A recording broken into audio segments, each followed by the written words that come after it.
All right. Hey, everybody. Welcome to another episode of Face the Truth. You know what? I'm not going to even get into a long intro this time. Let's just go straight into it. We actually did an intro, and I had to start over again, and so we're doing this all over again. We're going to keep it real. Anyways, I've known of this guy. I'm so excited to talk to him. So excited to bring you guys this guest this week. I've known of Tom, I think, since I was in middle school. I believe so. We can get into that later, but his art's been a big influence on me and on tons of artists. He's an awesome guy, really talented artist, one of the usual gang of idiots, and I'm sure we'll get into that as well. But anyways, I'm super excited to have my guest this week. Everyone, please welcome Mr. Tom Richmond.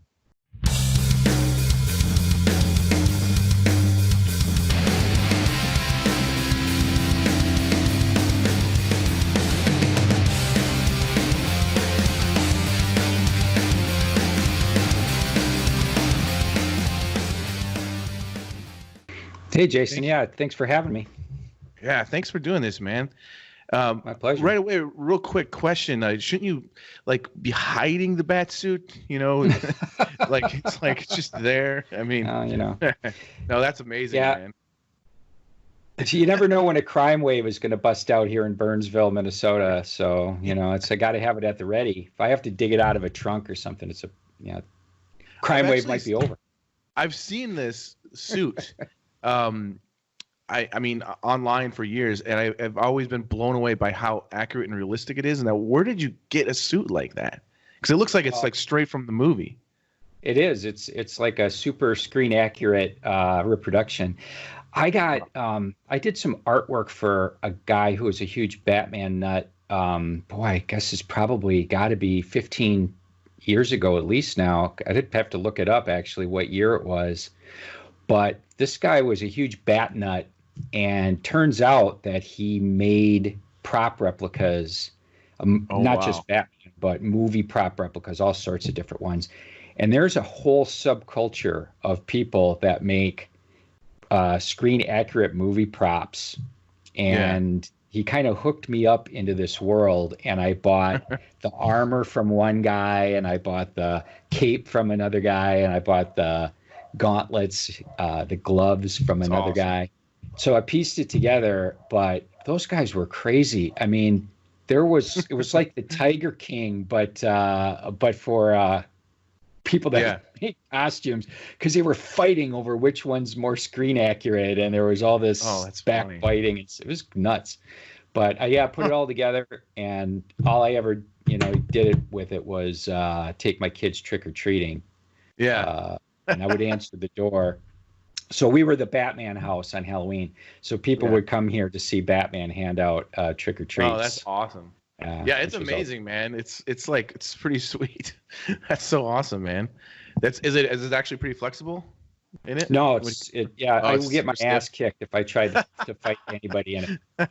It can't really sit down. You can't really move around too much. Can't raise your arms higher than about right here. Because the shoulders are inflexible. And so it's all for show, man. Yeah, that's cool. That's awesome, man. Well, man, thank you so much for doing this. Like I said, so the first I remember of you was, I think, like I said, I think I was in middle school. It must have been like 7th or 8th grade. And by that point, I was like full blown into caricature. It's like all I ever did, just draw caricature. And so early on, it was Len Redmond's book that I first was. My dad got me that, and then I started going to, of course, Mad Magazine, Mort Trucker, and Jack Davis. But then I started going to the Mall of America, and my parents would go to the Mall of America. And I believe you had a stand there, or is it, I don't know if it was a few different stands that you operated. Is that right? Or is it Valley Fair or something? I'm trying. I can't both remember actually. Which was it? I had a booth at the Mall of America in the mall part for a number of years. Then I closed that one down, and I opened one up in the theme park part that used to be Camp Snoopy and is now Nickelodeon Universe. Yeah. Okay. And then I've had operations at Valley Fair, which is like a Six Flags sort of theme park, a smaller thing outside of town here since 91. I think that was our first season was 91. So I've been there for a long time too. So I remember it was one of those places, but basically I could give a crap about the shopping or whatever my family was doing, and they would just leave me there, and I would just stand there and just watch. And I don't know if it was you every time, but I do remember I do remember you because I remember the name and I remember like listening to you talk to people and stuff, and I would literally just stand there and just watch for hours while they did all their shopping and everything. And then I think eventually, did you end up having a place in Eau Claire at the mall there? Or I'm trying to remember because it seemed like there was like a branch that went to even to Eau Claire for like a brief amount of time. No, that was a guy who used to work with me, Chris Okay. Rommel. Oh, that was And Chris Rommel. I know him. yeah, Yeah. and he Okay. had I think he had like a Christmas booth at the mall there. I used to do Christmas operations at some malls around the cities, like Maplewood Yeah. Mall and a couple places like that, but I didn't ever do any in Wisconsin. So Oh, okay. Okay. But anyways, the whole point of it is just that like I remember like being exposed to that and like I remembered your name, Tom Richmond, like for like years. And then as I started growing up and do different things, I ended up coming back to caricature in a way where I was always just doing it for fun. I never did like live caricature or anything like that. Mhm. And I remember once years and years ago, I remembered you. And at the point I was doing like graphic design for this magazine, and they would get all these illustration directory books, and Oh yeah. I would go through them and just tear out the pages of the stuff I loved. And of course, you had your stuff in there, and CF painted a bunch of people. And I remember you had like a PO box or some kind of address or something, and I remember just writing you and sending you samples of my work, and you wrote me this like long, nice letter back, like, "Hey, really nice stuff. You were the president of the NCN at the time, and you said you should check out this organization. They're really cool. You can share work and whatever." You explain the whole thing. And so that was basically my introduction to the NCN and everything else, and basically the rest is history. So anyways, thank you for that. It's a long-winded I remember intro, but when you were going to school you went to school at the American Academy, right? yeah. Chicago.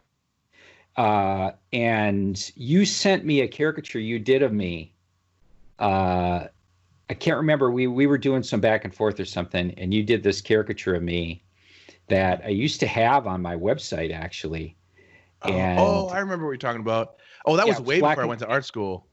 Oh, that was way before. Yeah, that was back in the that was like I would say that's around 2001 or so, because I remember at that time I was obsessed with Jan Tabik, and he was doing these competitions on his site where if your drawing was picked, basically he would send you like an original drawing and he would show your drawing up there and everything. And so that was at that period. I think I was doing like these like graphite pencil drawings where I would render like crazy and try to exaggerate as much as possible. And I remember sending you one of those because you had a me caricature page on your website, and I was like, I want to get on that page, I remember that. Yeah, that was. Well, now that I you went to mention art it, school I in do. 2006. Yeah, I do remember the drawing that you did. I have it here somewhere. It's like I've got a huge box full of them. And now that you mention it, it did have a lot of Optibeak flavor to it. You did this really meticulous cross hatching, to kind of build up the forms and stuff. And I didn't put that together at the time, but now that you say that, now I can see it. Yeah. I mean, at that time, I was like, for years, I had no idea who Kruger was. And I just loved, trying to push myself as much as I could, exaggeration wise. And then my dad bought me a Kruger book, and this is like after I had moved to Chicago. I think I was 18, and he bought me this Kruger book, and it kind of annoyed me when I saw it because it was so good, but it was exactly what I was wanting to do, but it was just beyond my capacity of even understanding at that time. And I remember like it's almost like making this decision: do I continue in this anymore after this? And so I realized, no, you know what? I'm going to learn from this, and I'm going to push, And then Yano Tabik was another one of those guys, and I was like, man, what's in the water over there in Europe? Because guys are like awesome.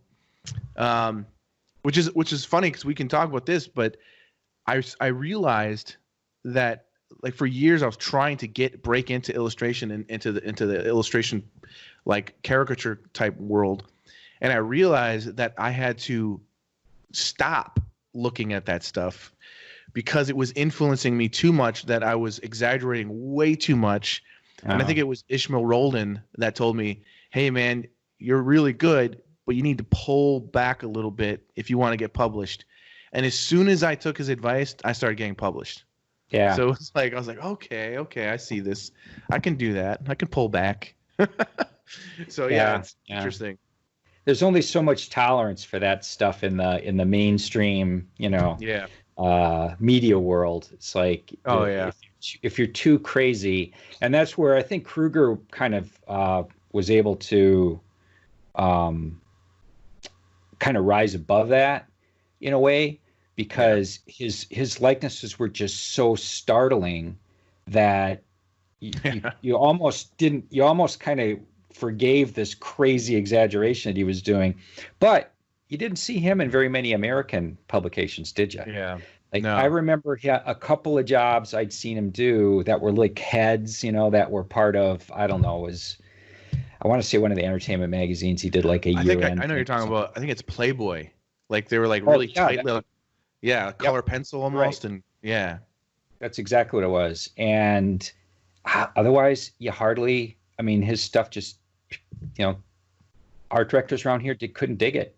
And in Europe, they're a lot more laid back about that sort of thing. So he was able to get tons of work over there. But this country, we're way too uptight.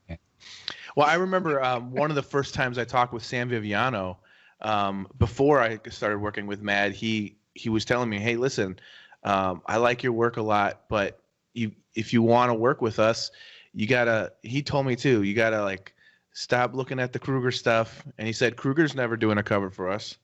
He like literally told me that. And I was like, whoa, shit. Okay. Because at that point, my focus was just how far can I exaggerate? And I love that. I love the super exaggerated stuff, but I like to I've told my students this before, that when I think about caricature, and I think of the exaggeration more like if you're thinking about a pizza, like exaggeration is the sauce, right? Mm-hmm. Like if you ever have a pizza with terrible sauce, it's just not even worth it, right? Not all pizza is good, but if you've got sauce that's really good, but there's too much sauce, still not good, Yeah. It's just a little bit, right amount of sauce in there, and bam, it can be powerful.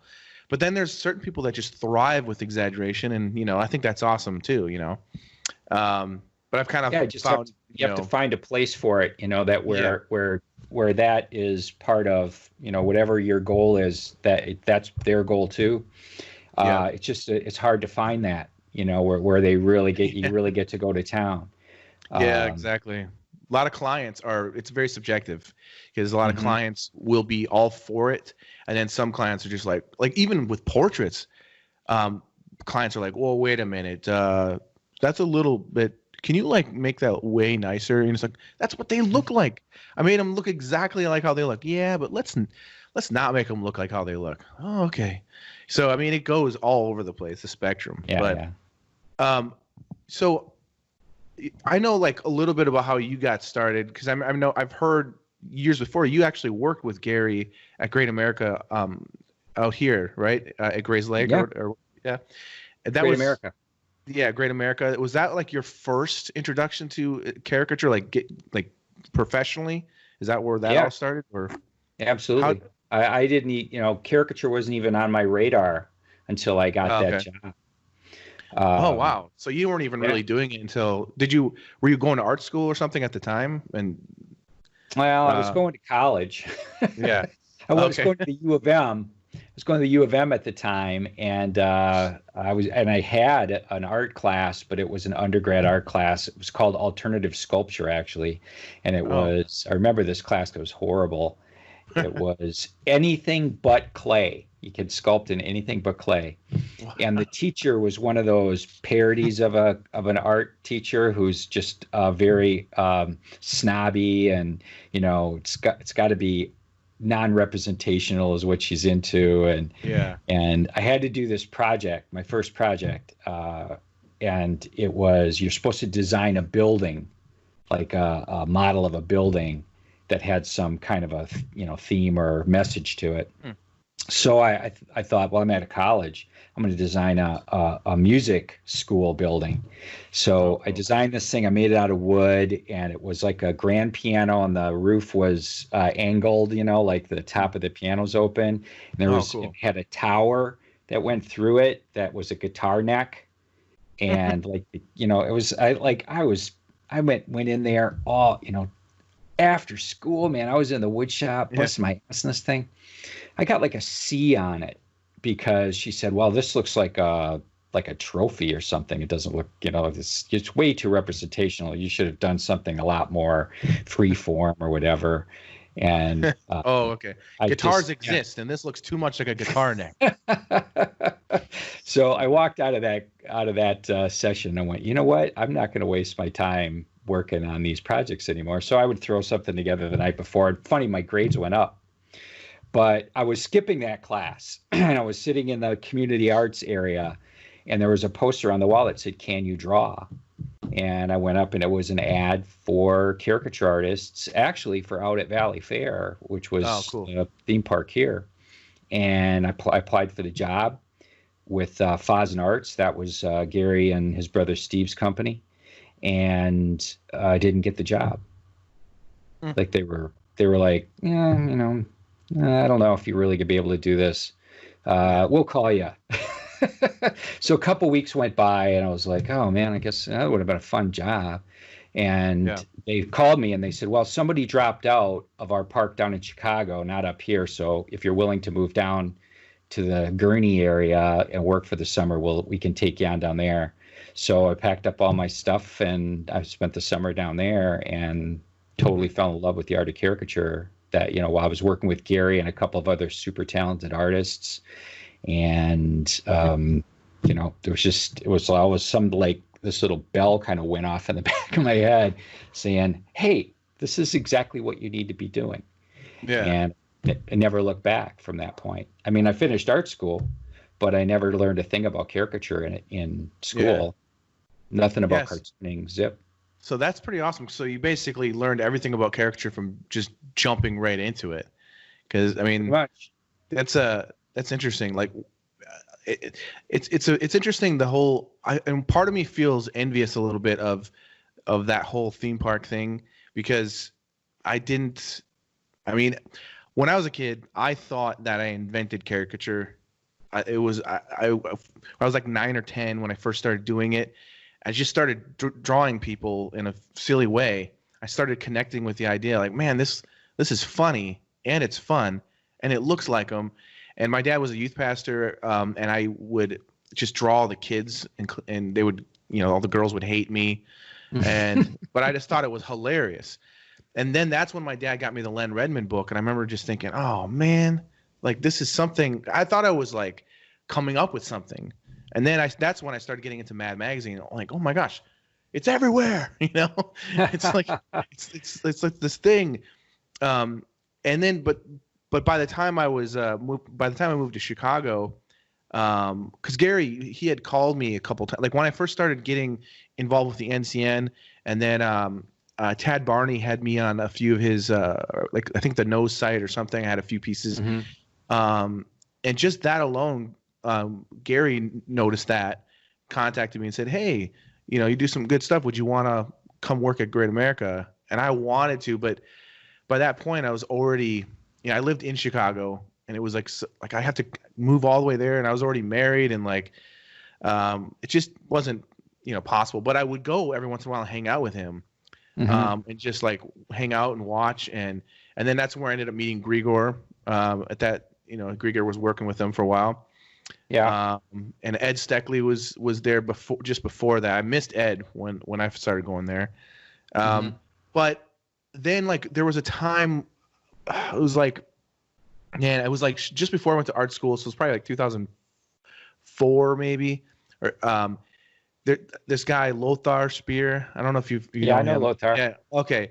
He was running a booth at Navy Pier, and he contacted me, and he was like, you want to do live caricature? And I always wanted to try it. And he offered me 1 day a week to come to Navy Pier. And I'm like, you know what?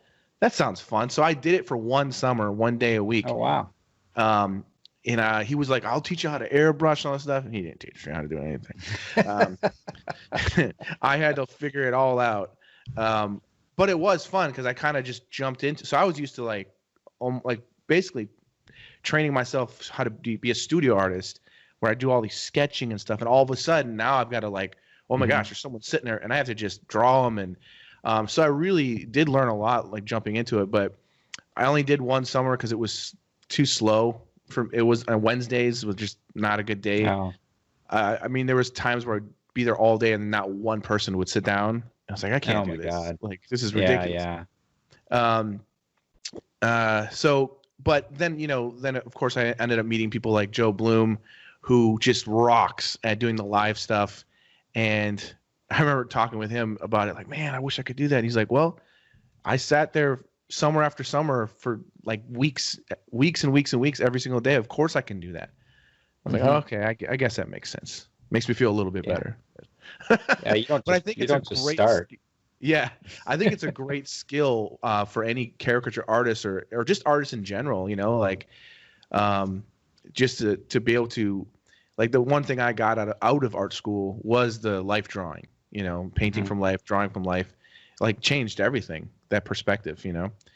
But what's amazing too is like not only did you do well with that and you succeeded at that, but then you had enough of a drive and passion about it that you basically were like, hey, I'm going to do this. I'm going to start my own, basically. Did you end up getting basically homesick for Minnesota? Like, I want to move back and just start my own thing. Like, Gary, you can do your own thing. I'm going to start my own empire over here. Well, actually, Gary and Steve, when I graduated from college in '89, and they offered me a job to be a manager for them in a new park operation that they were opening in Atlanta. So, and my wife and I had just gotten married, and we packed up all of our stuff and we moved to Atlanta, and I worked 2 summers in Atlanta for Fozens at Six Flags, trained all their artists and, ran the whole show. And we were in Atlanta for about 20 months, maybe. My first daughter was born in Atlanta, my first kid. And I opened up, but Atlanta was terrible. Like, not the city was cool, but the park was awful. I wasn't making any money. Steve was giving me a percentage of profits, and there wasn't going to be any profits, and I wasn't going to have a job once the summer was over, and I had a baby, on the way.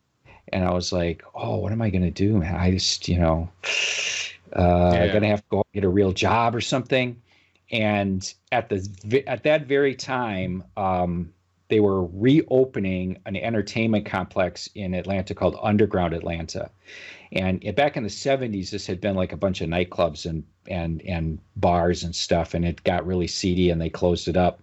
And they reopened it as a upscale shopping center right in the middle of downtown, and it was a historic area and all this thing. And I went down there. That was the first summer I was doing caricatures at the park.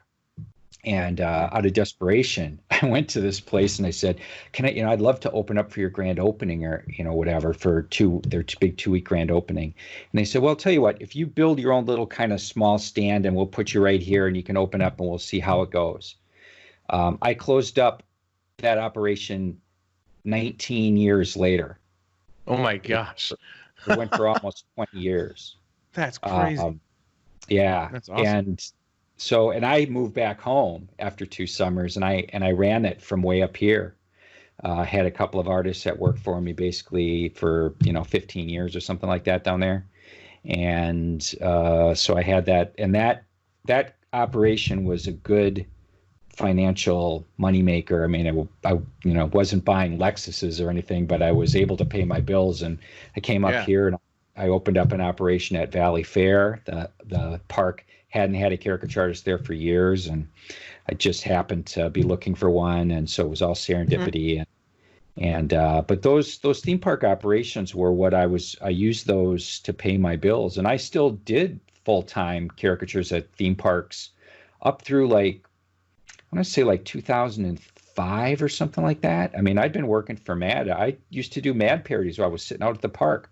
Yeah. And That's so awesome.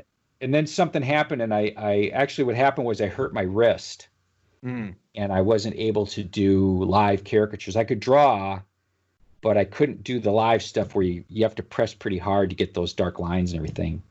Yeah. So I had to take a summer off of doing it, and I never went back to doing it full time. I would do it, maybe a couple times a year, and I would train the artists and stuff. I would never. I hadn't done like full-time live caricatures during the summer since 2004, 2005, something like that.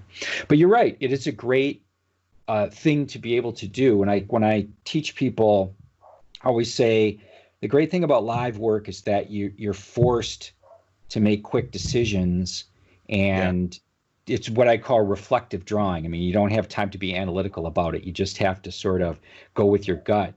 And in a lot of ways, it's like gestural life drawing, like if you want to learn how to draw the figure, like this, if you want to learn how to draw the figure, the best way to do that is not 3-4 hour poses where the model is in recline and you're shading the hell out of it.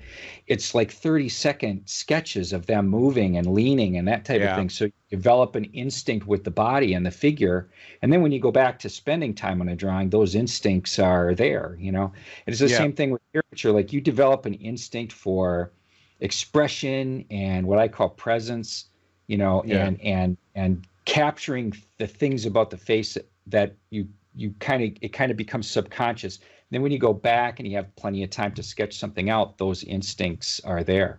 And I think it just sharpens your eye, basically. Oh yeah. No, it's the closest I do to that when I'm doing like caricature illustration stuff now. Like for example, a couple weeks ago I did a Trump cover, and what I do is, because you have to do several photos you work from, right? And they want a certain expression.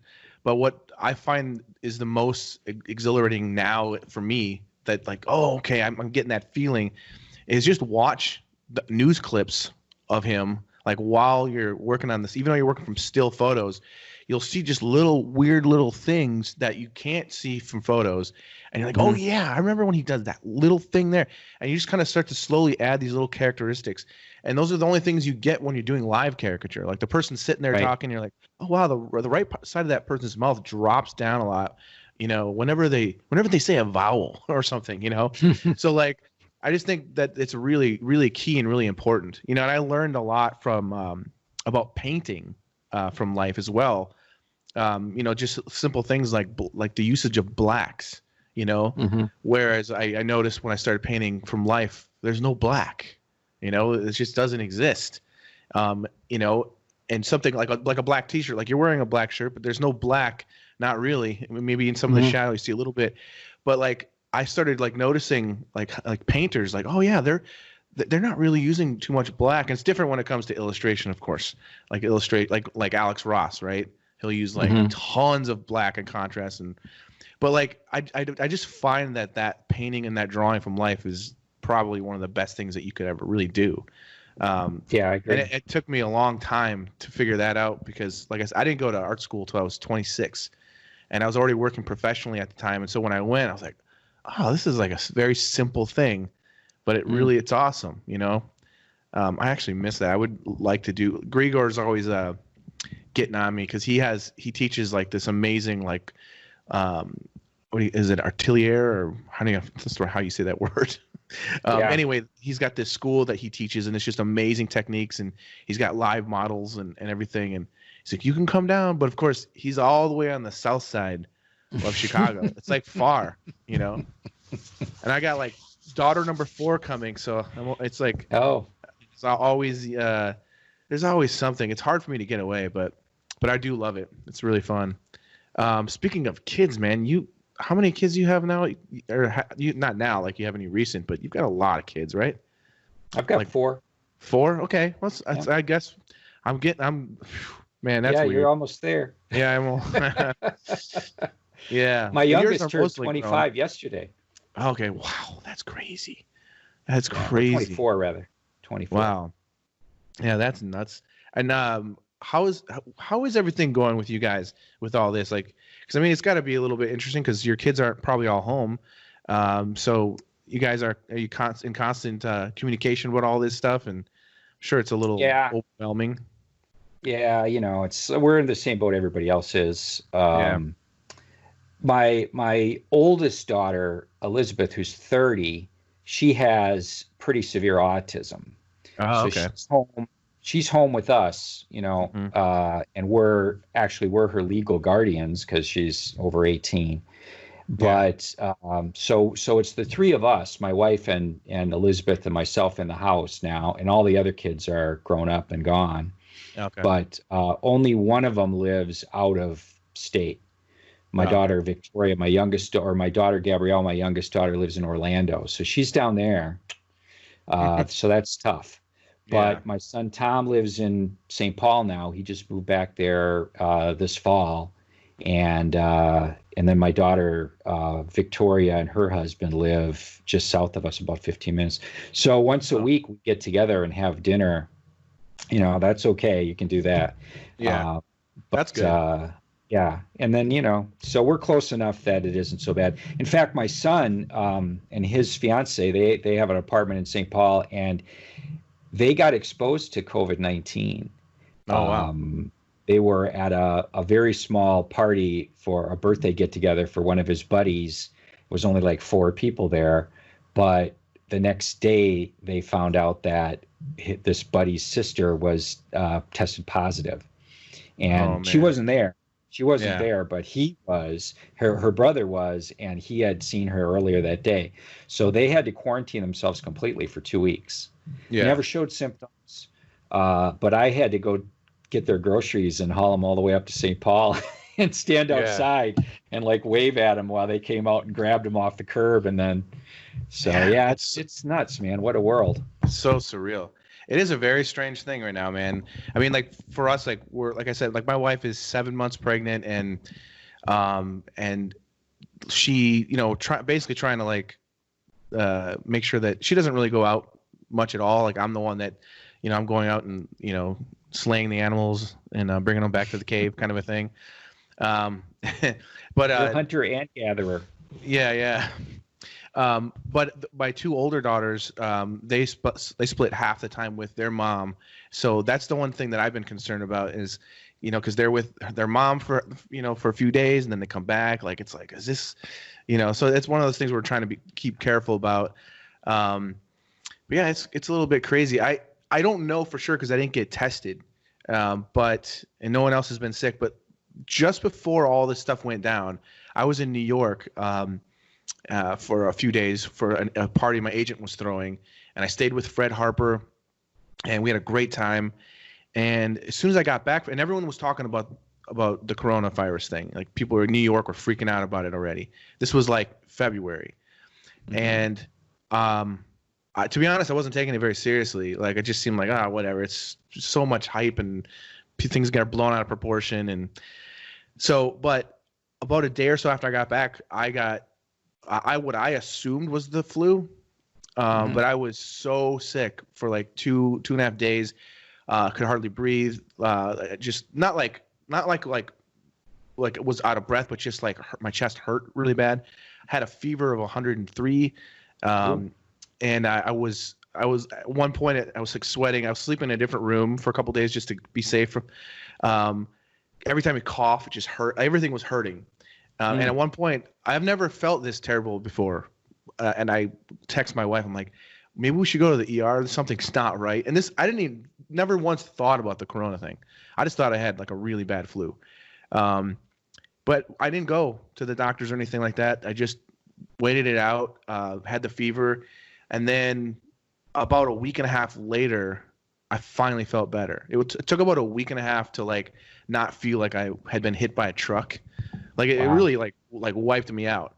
And then shortly after, my 2-year-old all of a sudden got a really high temperature where it was like 104 or so, and we had to rush her to the children's hospital, and they tested her and said she had the flu. So I'm like thinking, okay, maybe I just had the flu, but thankfully, so it's just a really strange time because literally right after all that started happening, things started getting crazy. So I don't know, man, but it's a really insane time because I don't know how you feel about this, but I feel like it's so crazy. I've never experienced something. Obviously, none of us experienced anything like this before, but I've never experienced anything like this where there's such a clear divide, where there's so much like coming from this side, and you don't know like what are you saying? Like what's real? You know, it's like they say this and they say that, and it's just so much stuff. You turn on the news, and it's just like, oh my gosh, it's like it's just a loud like static noise box, you know. But basically, we're just trying to like stay safe as much as possible. Chicago is I don't know what it's like where you are, but we're like pretty much full lockdown here. We're at stay-at-home orders. Yeah, stay at home, and grocery stores are open and stuff like that. But it's actually, I was talking with a friend of mine today about it just this morning, and just how like it feels pretty much the same to me because I never leave. Like, I mean, for me, it's like people are like, "Oh, I'm stuck inside," and I'm like, "Yeah, well, I mean, I don't know." The only difference is now my family's here all the time, and I'm actually and kind of enjoying having more family time, you know. But it's one of those things. It's creepy and scary, and we don't know exactly what's going on, but you know, we'll get through it. And one thing I really think is cool about this whole thing is I've noticed right away when this first started happening, just how much, even in just our art community, how many people right away are just like, you know, how can we connect and like be creative with this thing? So there's a lot of people being creative and, you know, pushing each other to be creative and connect. And that's why I like doing this kind of a thing. It's a cool way to get through this, this time. Yeah, my daily life didn't change a whole lot, considering that I basically work in the studio all the time. But I've been doing these workshops, and those all had to get canceled. I was supposed to be in Chicago last weekend, doing one, and so that's changed. So I used to travel a lot. I haven't traveled. This is the longest I've ever been home for a stretch in probably 15 years, I bet. And so things are a little different, but I've got enough work to keep me busy right now, but we'll see, you know, how long this all stretches out and lasts. But, you know, studio time hasn't really changed much. Yeah. I mean, it's interesting. That's one thing that I'm not 100% like, I feel unsure about right now, to be honest, because as an illustrator, I've been doing freelance for close to 20 years now. And there's always ups and downs. There's times where, man, I hope the phone rings one of these days, or I'm seriously in some trouble. I don't know what I'm going to do. And then usually something works out. And then sometimes it's so busy that I'm like, oh man, I don't even know how I can I'm way too busy now, but can't complain. This is awesome. And then there'll be another dry spell. So, but right now it's like, you know, like, I'm not gonna lie, I feel a little nervous because I mean, I was like super slammed with stuff, just like, you know, pretty awesome jobs up to this point, and all of a sudden it's just been like, I've done like a couple jobs, and it's like, okay, you know, I got some stuff saved up for now, and I've got some jobs I'm still waiting to get paid for. Hopefully, those come soon. But it's one of those things like, you know, what's going on with the illustration world right now? Like, you know, it's already, you know, since the digital age of like cutting back on papers and different magazines, it's already kind of been like, what's happening with the illustration world? But now it's like, now what's going to happen? You know, so I don't know. Like I've been trying to just think positive about it and take on anything that I can. And but you know, it's also one of those this time in my life where I'm about to have another baby again. So it's like just a clusterfuck of anxiety right now. like I was talking with Steven. I had Steven Silver on, and I was just saying, like, man, like my biggest thing with this whole thing is I haven't been sleeping. Like I have like, and man, it's at least 5 weeks, 6 weeks or so where I've been just like, can I just have one good night of sleep? But it's not, like, it's just crazy.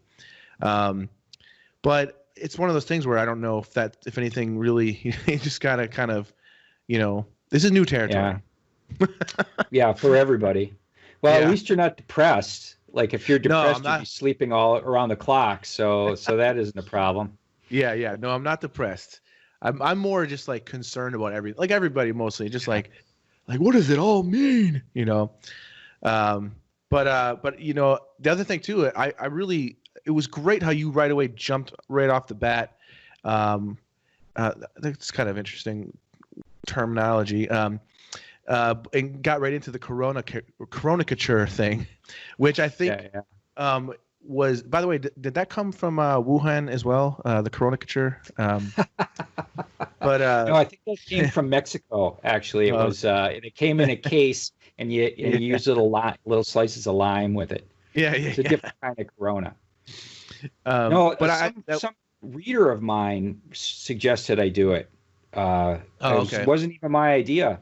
Oh, This okay. guy, it was on my blog, and I posted this. I always do that sketch of the week, Yeah. and he posts a comment and just said, as long as everybody's going into the stay-at-home thing, you should just do a caricature every day. And then he wanted me to do like this long dissertation about what I was looking for in the face and everything like that. And at Yeah. first I tried to do that, and I was like, oh, I'm not going to be able to keep this up. Every day. So now I just post it. But yeah, it's been kind of fun. I have to admit that some days I just am like, oh my God, here we go again. It's like I've got all this work kind of piling up, and kind of like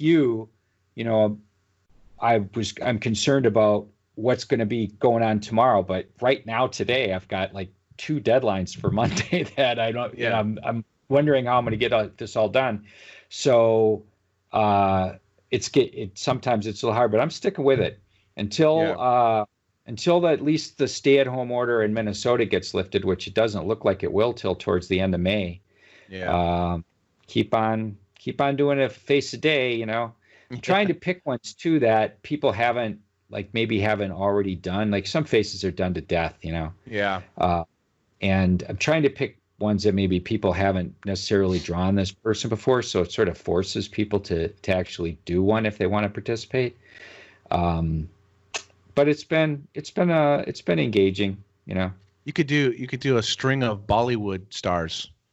Like nobody. This is this is Humphrey Bogart in India. Trust me. I have enjoyed it. Just I think it's a good way to keep your I enjoy trying to. The one thing about this thing is I've had a little bit extra time for myself that I've been trying to sketch and do different things. But I'm trying to work on some paintings and different things. But also right now, again, like it's hard when I have free time to not just hang out with, I just want to hang out with the kids and stuff. But the cool thing is, I've recently just fallen in love with sketching on my iPad. I just love it. It's so much fun. So I can now I'm just loving I can hang out in the living room and everyone's watching a movie or hanging out, whatever. And I'm like, oh, what's everyone sketching today on this caricature thing? I'm like, oh, all right, I like that. I'll try to draw that person. That'd be fun.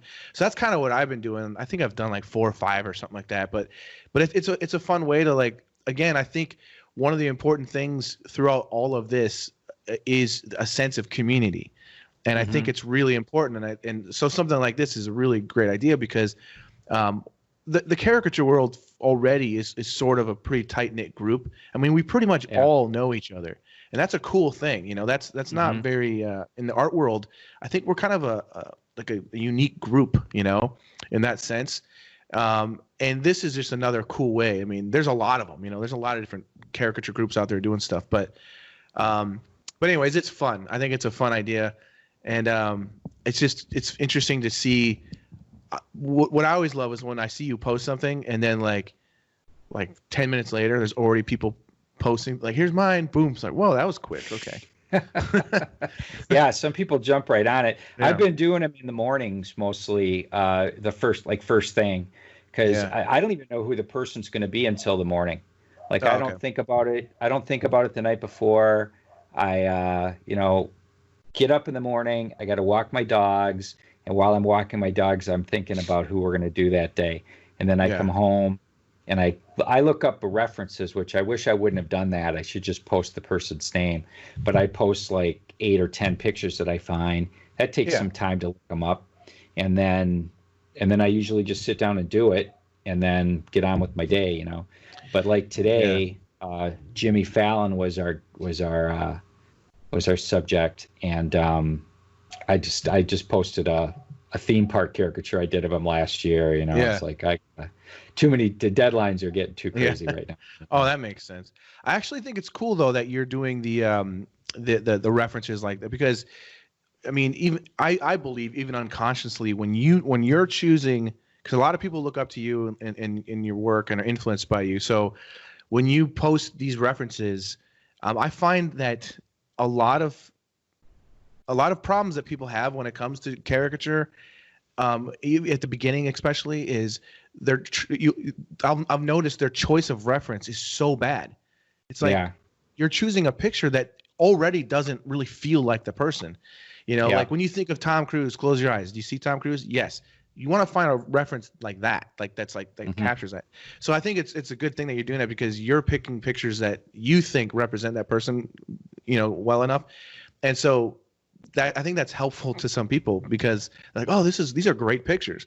Because sometimes like finding reference for illustration jobs, like an art director will call you and say, hey, we want you to draw so and so, and they need to have a confused expression, and they have all these different things they want. Sometimes it's really difficult to find, you have to search and search and search, and it's not just about finding that reference of them looking confused. You mostly have to make that part up anyways, but it's just trying to find the right feeling, it's like failing before you start, like you want to make sure that you don't fail before you start.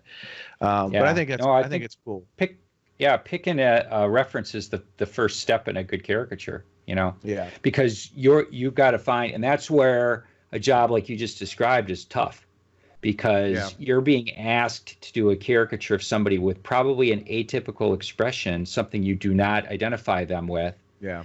And that's really hard to do, because most people have got some sort of a presence or personality that you identify with them, right? So like if you're going to do a caricature of David Letterman, you're going to identify with the big gap-toothed grin, You could draw pissed off David Letterman and probably get an okay likeness, but it wouldn't really speak to you as him, because it isn't, you're not portraying him as people see him and as identify him.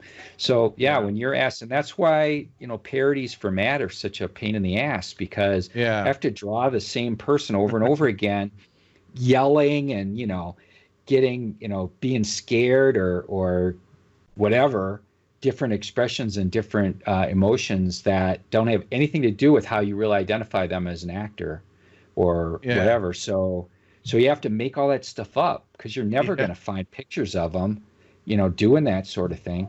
So you have to find out what's important about that face and then fake the rest of it. For sure. Are you one of those guys that has like just thousands of blackmail quality photos of yourself on your computer and making weird faces and like wearing weird outfits? Because I have like a lot of photos no one's ever going to see. Just like, it's crazy. Oh yeah, I'm at least every job I do, I'm almost always have to yell to my wife to come downstairs and take a shot of me doing something. Yeah, I'm either holding something, or whatever it is I've got to do, or it's just. I've got a lot of weird pictures of my wife too. Like I use my wife as a model a lot. She's like, delete all those pictures. Yeah, I made my daughter Victoria come over and get in a workout suit when I did my Catwoman print, and I had her do all these Catwoman sort of poses for me, so that I kind of got the weight and everything for some of those poses. But that's people ask me about drawing hands all the time, for example, and they say, how do you learn how to draw really good hands? And I'm like, you got one on the end of each arm right now. So you're not lacking for, if you're having trouble drawing a hand, just take a picture of your hand and figure it out. How do the knuckles work? It's like, don't beat your head against the wall trying to remember what a hand looks like. you got one right there, so use it. Well, I think it's, like I remember when I was first getting started, I had this really stupid idea that like an artist doesn't use reference. I don't know why I thought that. Like I don't know what it was. I don't even know why I felt that way. But I remember I had been struggling with hands and stuff like that, trying to figure out how to make things look. I was mostly at that time too just focused on faces, and then I realized I got to start drawing full bodies and scenes and everything. And then that's thankfully there's digital cameras and I just started photographing everything and just drawing everything. Like I'm like, man, I can basically draw anything I want from any angle or anything. This is awesome. It was like one of those things like, what was I thinking? Like I literally like Rockwell. Imagine if Rockwell had digital camera, he would have just been like, this is the best thing in the world, because I mean, he had to like take his photos and get them developed and all these kind of things. And if they didn't turn out, he had to like go back to the studio and nail another duck to a piece of wood and start over again. Yeah. It's amazing how much we've come along with that. But I wanted to ask you about the Mad parody stuff, because like I remember before you worked for Mad, I remember I knew you wanted to get in Mad for years. And I remember you were doing stuff for Cracked.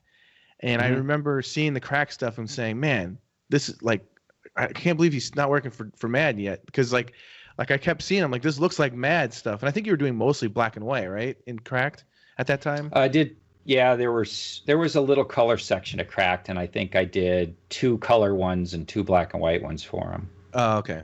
Because I just remember seeing like those and thinking, yeah, one of these days he's going to get into Mad. And then it wasn't that much longer. But when you start doing, when you're doing these parodies, a lot of times I've noticed the movie's still in the movie theater when they're working on this. So how does that work? Like, are you going to the movies and just taking notes on things and sketching while you're there? And then, I mean, like you said, you have to draw these people in weird positions that you don't have reference of. Yeah. I mean, do you have? No, I was going to say, are you? Sorry. I was going to say, are you like? You also probably have to gather up just like as many references as possible of the person from other previous films. You can pause other films to get things and stuff like that. But as far as for the actual film you're working on, I'm sure you have to be make some things up and whatever. But oh yeah, no question. When I get assigned a movie, I just go out and see the movie instantly before I get the script or anything, because I just want to experience the movie as a viewer, and then when I leave, I ask myself, so what is it that I remember about this movie? What are the things that really stick out to me? Then I'll get the script, and now I know which scenes I'm supposed to actually draw. So I'll go back to see the movie again, but now I'm paying attention during certain scenes, and you want to capture some of the visuals. Like, is it a bright movie, or is it really dark with lots of shadows, or is it colorful, or whatever. So you're trying to kind of get a handle on that sort of thing. But in the digital age, it's a lot easier because there's usually at least 3 trailers that get released that you can download, and that gives you little tiny snippets of different scenes, and then you'll be able to get there's stills that get released for promotion of the film, and you can download those things, and maybe that would be a magazine that's got a feature about it. So I'll try to collect as much stuff from the actual film as possible. But I mean, if I'm going to draw Jack Black, there's plenty of Jack Black reference out there, but he's just not in character, and sometimes that doesn't matter. It's just it looks like Jack Black. But other times, man, people change themselves a lot for these roles, and they look. I always say I'm really doing a caricature of the character, not the actor. Yeah. So a character that's true. Of Mike Myers, for example, in one Mike Myers movie is going to look a lot different than another one. Yeah. Not just because of the makeup. If he's Austin Powers, that's one thing. And if he's, from another film where he's just playing some guy that looks like a normal guy, totally different.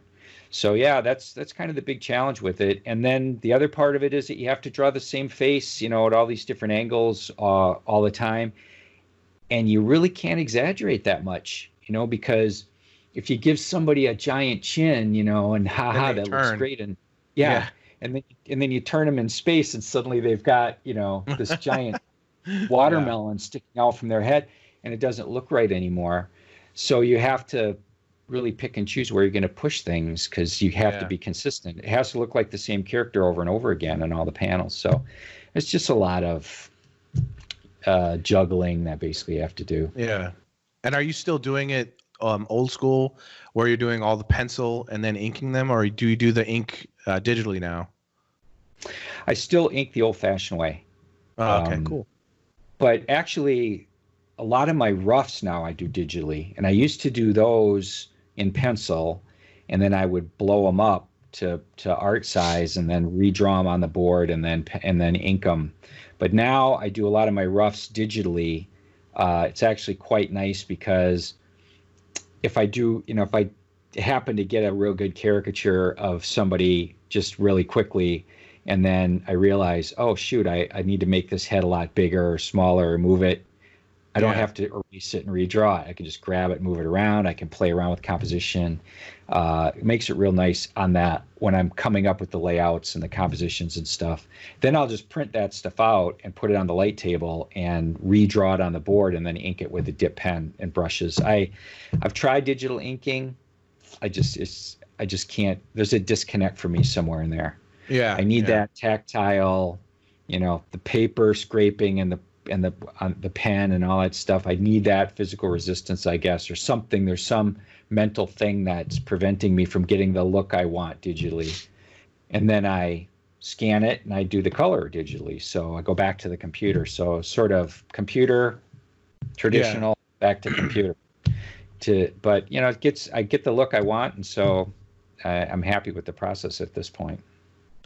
No, that's awesome. It's awesome seeing. I always enjoy the little gags you throw in there as well in the parodies, like little hidden things.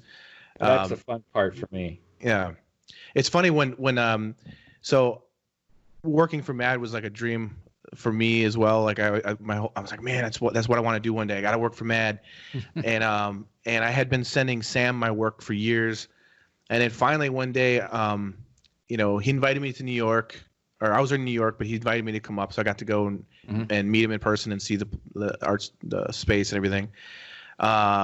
And we talked and had a really good talk and everything.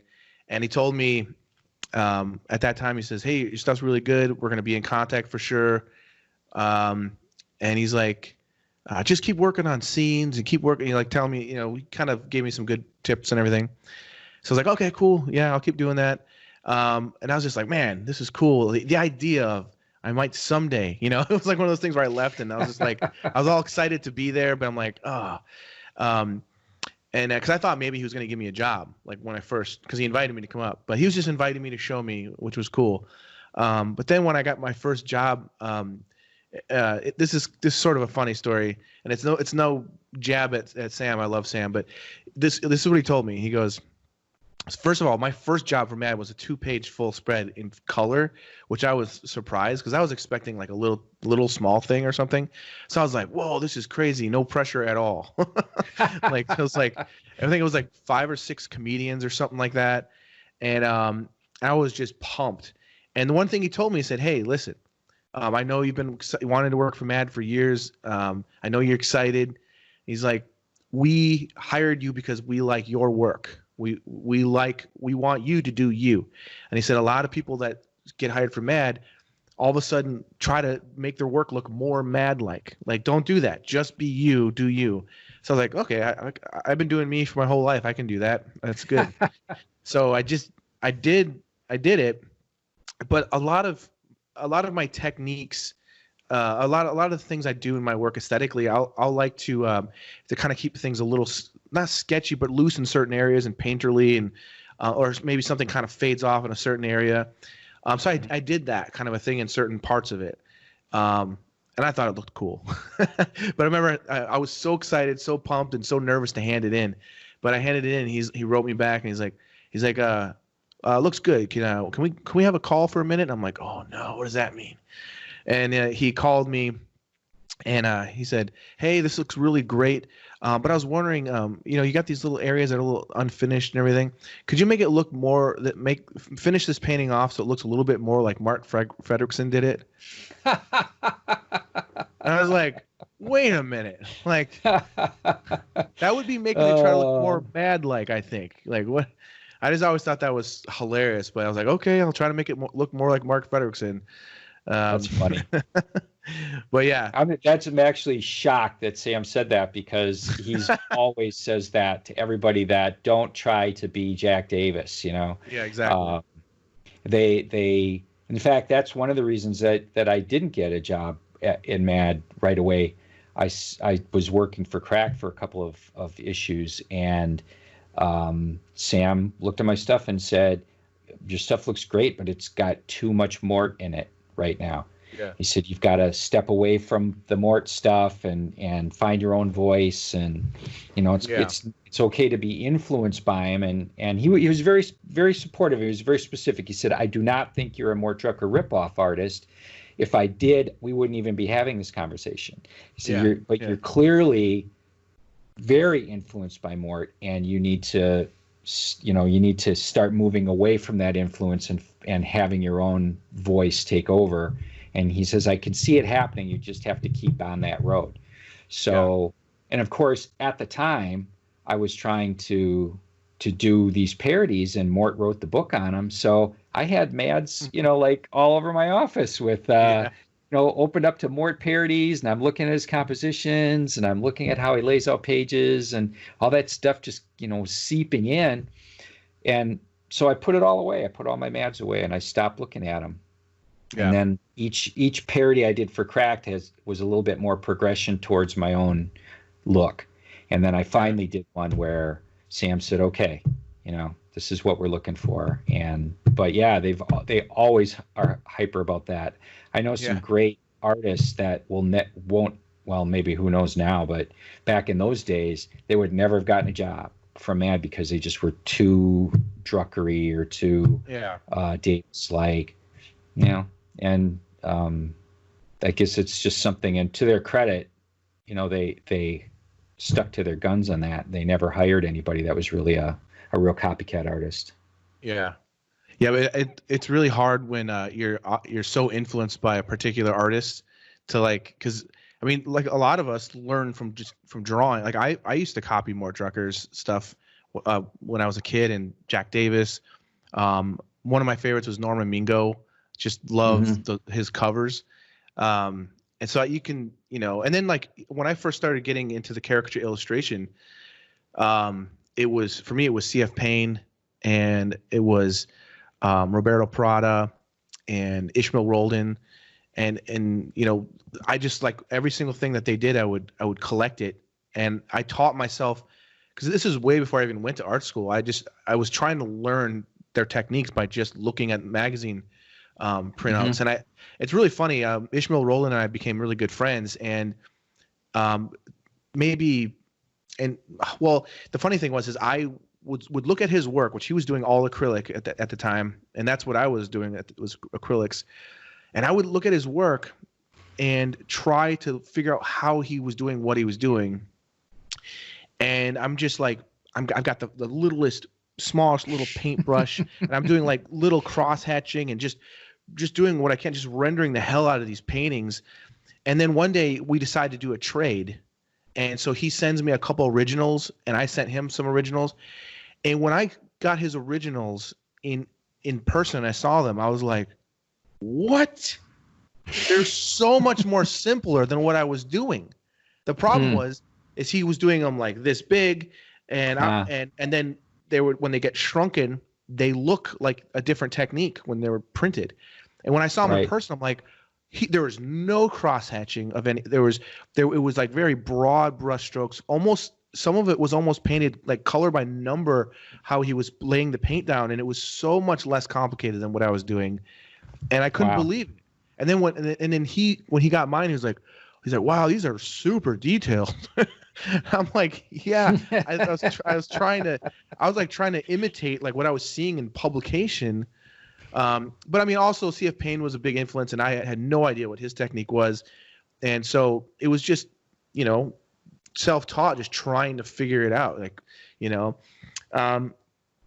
But I have a funny story. I don't know if you've heard this before about Cracked Magazine, but one of the ways how I ended up getting into illustration was I started contacting terrible magazines that I figured could use my work because I couldn't get the attention of big publications. And the way that this all came about was I was walking downtown Chicago and I was walking past a newsstand and I saw Cracked Magazine. And I couldn't believe there was a Cracked Magazine. I thought they were done. And this is like around probably 2002 or 3 or something like that. And I picked up a copy of it and I'm looking at the cover and it was just so terrible. Like one of the worst artistic covers I've ever seen in my life. And then I flipped through it. I'm like, oh man, everything is just crappy in here. There was one thing in that issue that I think it was that issue that I saw that was good, and it was Ed Steckley had a comic about, I think, a cat or something like that. Mm-hmm. And that was like the only thing that looked good. It was just like, oh, what's going on? But I remember seeing Ed's. I'm like, oh, this is cool. So what I did was, I'm like, you know what? I have an idea. I'm going to write this. I'm going to write them. There's like an address in there and everything. So I sent Cracked Magazine a letter with samples of my work, and I just was blunt. And I said, hey, I'm looking to get work. This is my work. I saw your guys' last cover. It was terrible. and I said, wonder how Dick took that. Well, this is what's funny is I said, hey, I'm just gonna like say it how it is.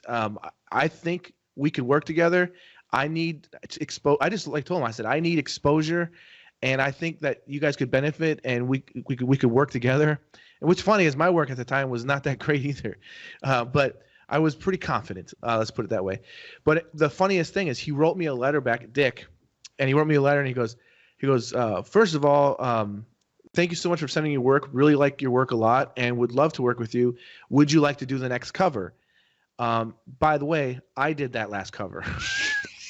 I kind of figured that was the case. Yeah.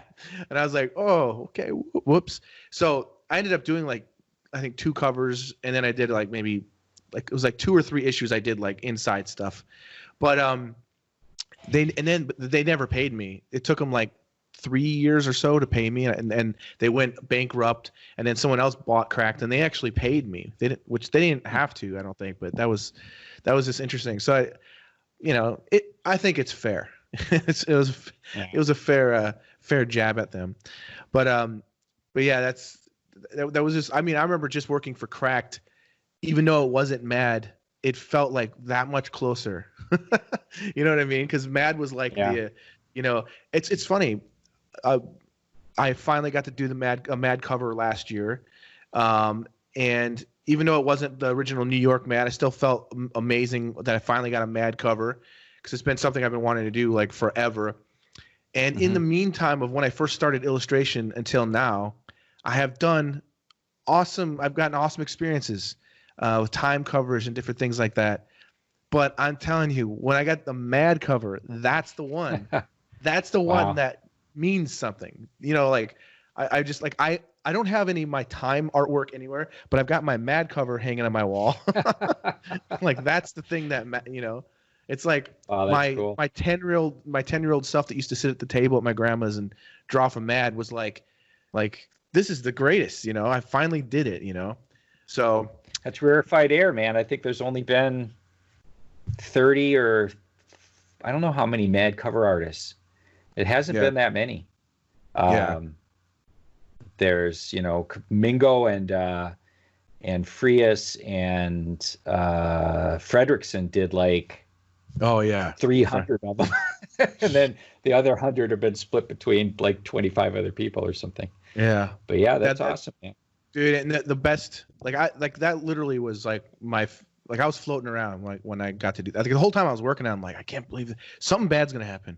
Something's going to happen. And of course, like right after my cover's released, that's when they make the announcement like, oh, guess what? Mad's basically going under or whatever. Of course it is. Of course. But I got Mark Fredrickson made my entire year, though, because he wrote me about the cover. He had been writing me for years saying, I can't believe you've never done a Mad cover. And I would just write back, you should put in a good word, you know, because he's really nice about my work, which is cool. But he wrote me and said, hey, I'm not just saying this, but this is in the top 10 of one of my favorite Mad covers. And he was like, man, you should be really excited. And I was like, dude, you literally just made my entire year. Like, thank you so much.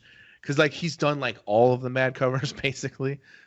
Yeah. He's the most prolific. He passed Mingo like a year or two ago. He's done more Mad covers than any other artist ever in Mad. So he's the guy. And he does the inside. I mean, the guy is crazy. He's super awesome, man. Super talented. But anyways, before we continue, I have I don't want to forget this. I have questions. Hold on one second. I've got questions from I think 3 people for you. Okay. And then we've got some fan art to show you. So awesome. Let me show you this. Okay, so this first question is by Alan Bush. Let me play. I know Alan. Yeah, he's an awesome guy. I'm actually doing a drawing of his wife right now for him. Hopefully she doesn't hate me after this, but okay. Hi, Jason, and hi, Tom. I have a couple of questions for Tom. My first question is, how do you manage to adapt in these COVID-19 times? I know your business, among other things, contain of participating in Comic Cons, live caricatures in malls or theme parks, teaching groups of caricature artists at workshops all over the world. I participated in a workshop in Munich in 2017, I think. The next question is, I have had a subscription for Mad Magazine for years now, but when I got the news that they all have been using old artwork in future magazines, I canceled my subscription. Do you know if you still will be asked to do your movie or TV series parodies? And last question, was it Mort Drucker who started the parody of the movie and TV series? Okay. Is that it? Okay. Yeah. Yeah, I heard all of those questions. I think I got them. The first one, how is COVID-19 impacting my livelihood, I guess, more for pretty much what I was asking. Yeah, it has. I mean, over the last few years, I've slowly kind of had to find new ways of making money, because the print biz has really slowed down, you know? Yeah.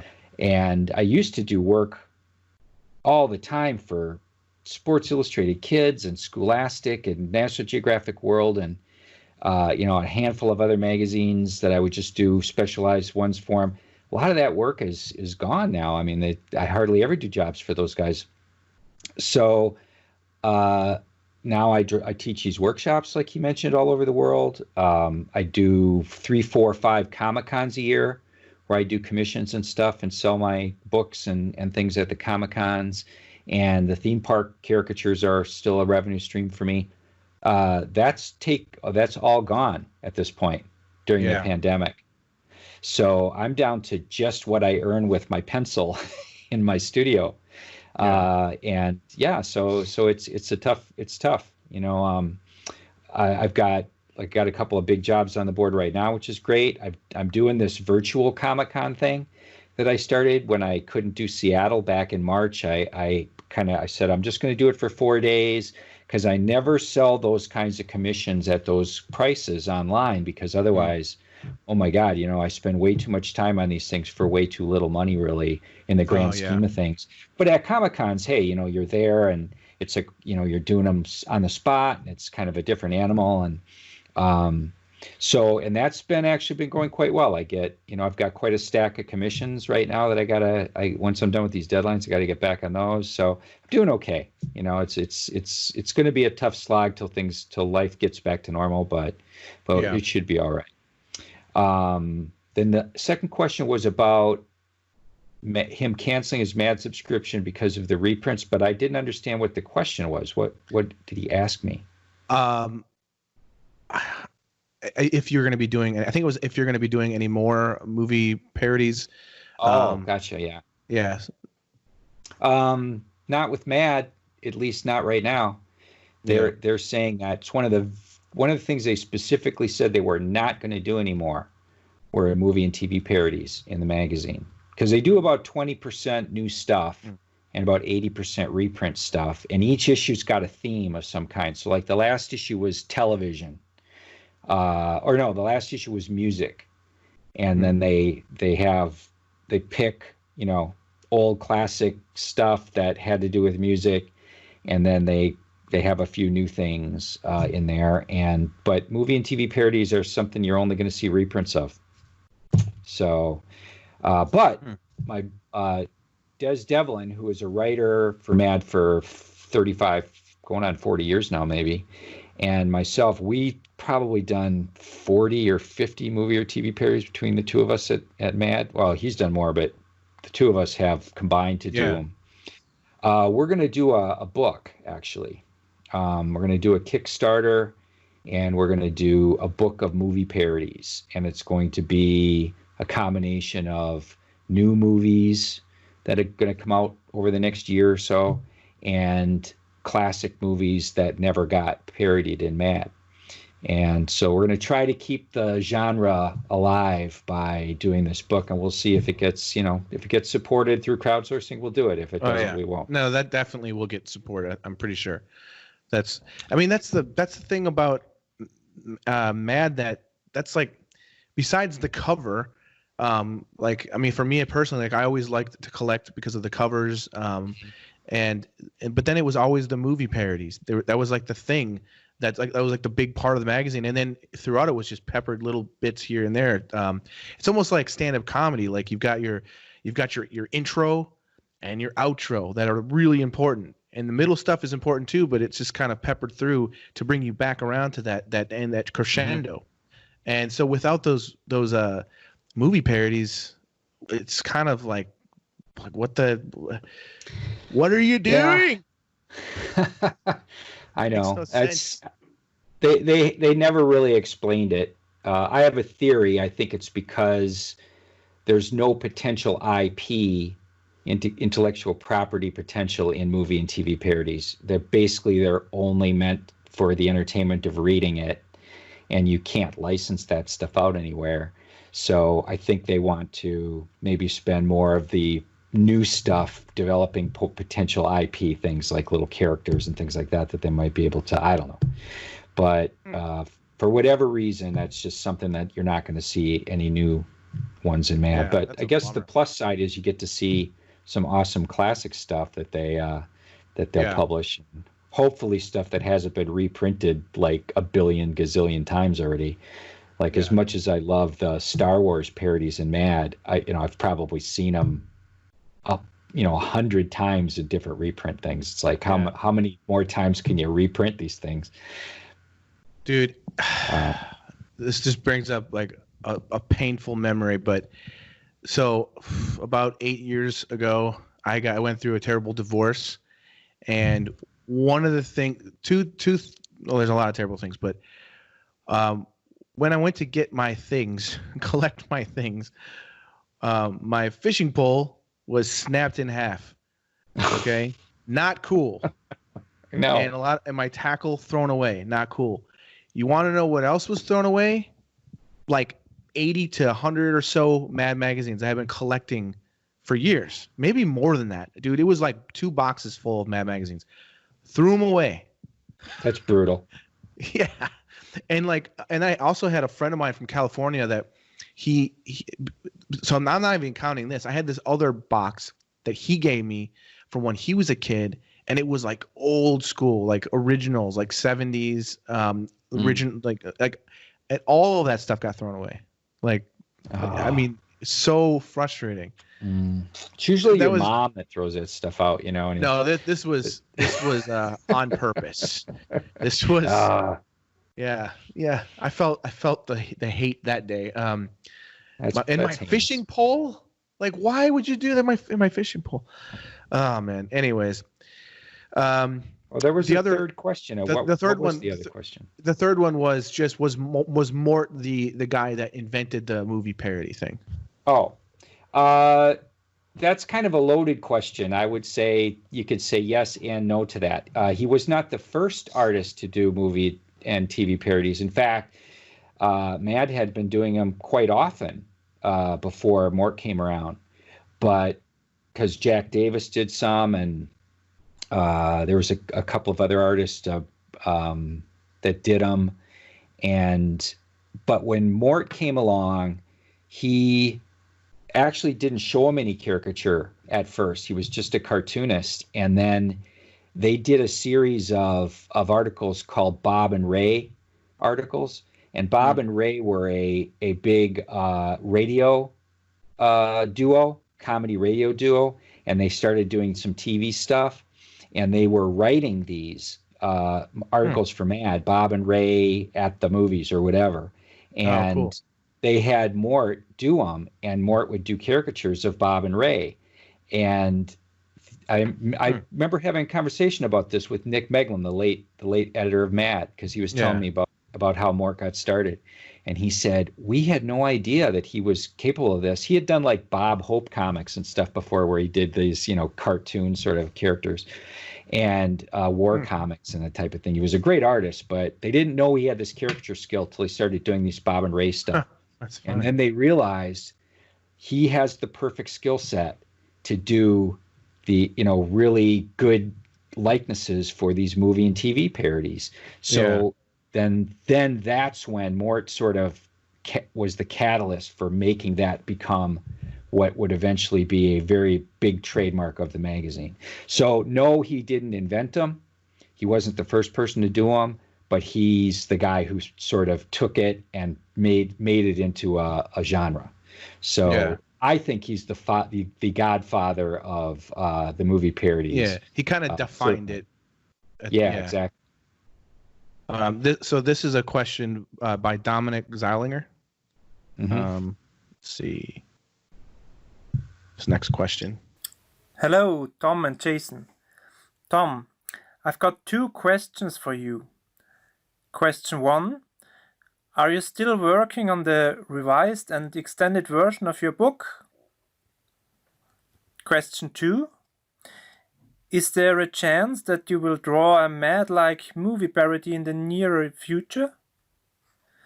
Enjoy the talk, guys, and thanks for the show. Okay. All right. Kind of covered that a little bit, but yeah. I am not working on the second version of my book actively right now. I had started doing a kind of a revised version of it because I've been teaching all these workshops.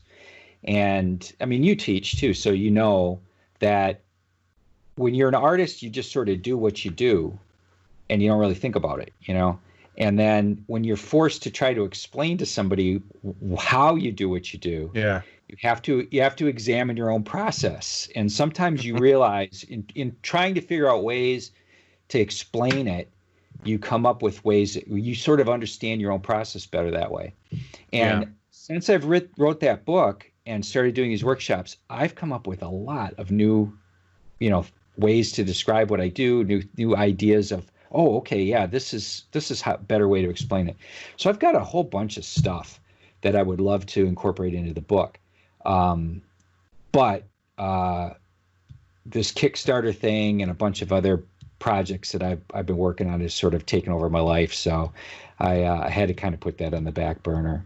Yeah. And besides, that book still sells like crazy. I mean, I have to do a new reprint every year, basically. And that's awesome. So as long, it's still selling and everything. So I'm not really in a hurry to redo it, but I would like to.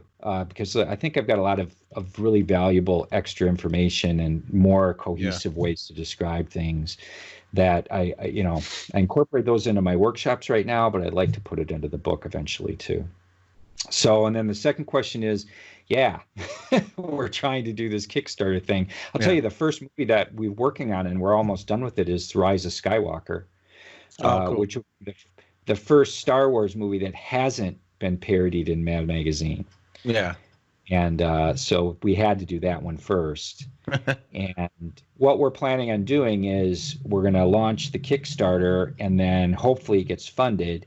And then every 6 weeks or so, or 8 weeks or so, we're going to release the splash page of the next, the parody that we just finished or that we're working on. Oh, so that's people awesome. People get to see the splash pages and then know the rest of the story's coming. And there's a couple of classic movies that Des wants to do that people are going to love, that we're doing it.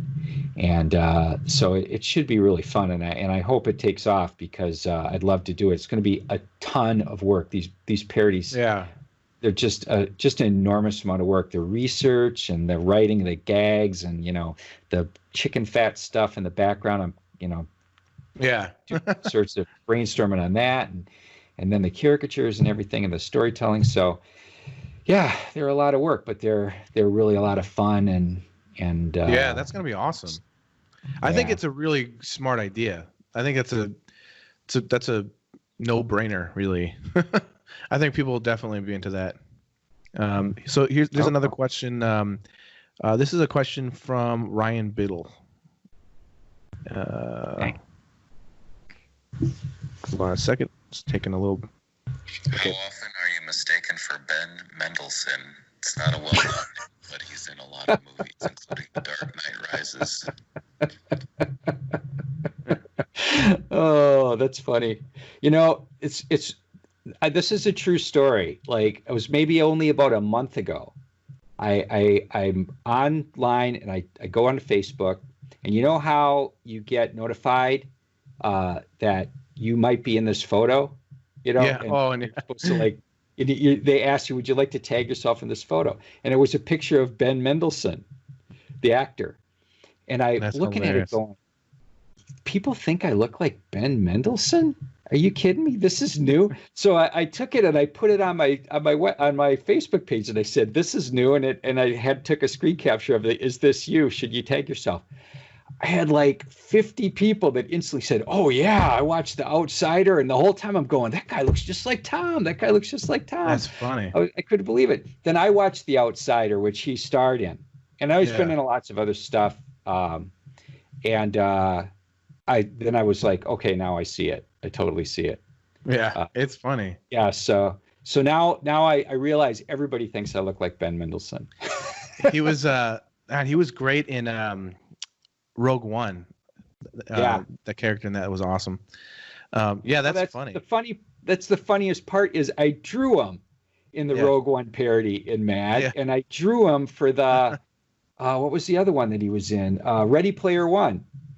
I drew him in that one too, and it never occurred to me this guy looks like me until somebody finally pointed it out. Now I can't unsee it. I look at him, I go, yeah, okay.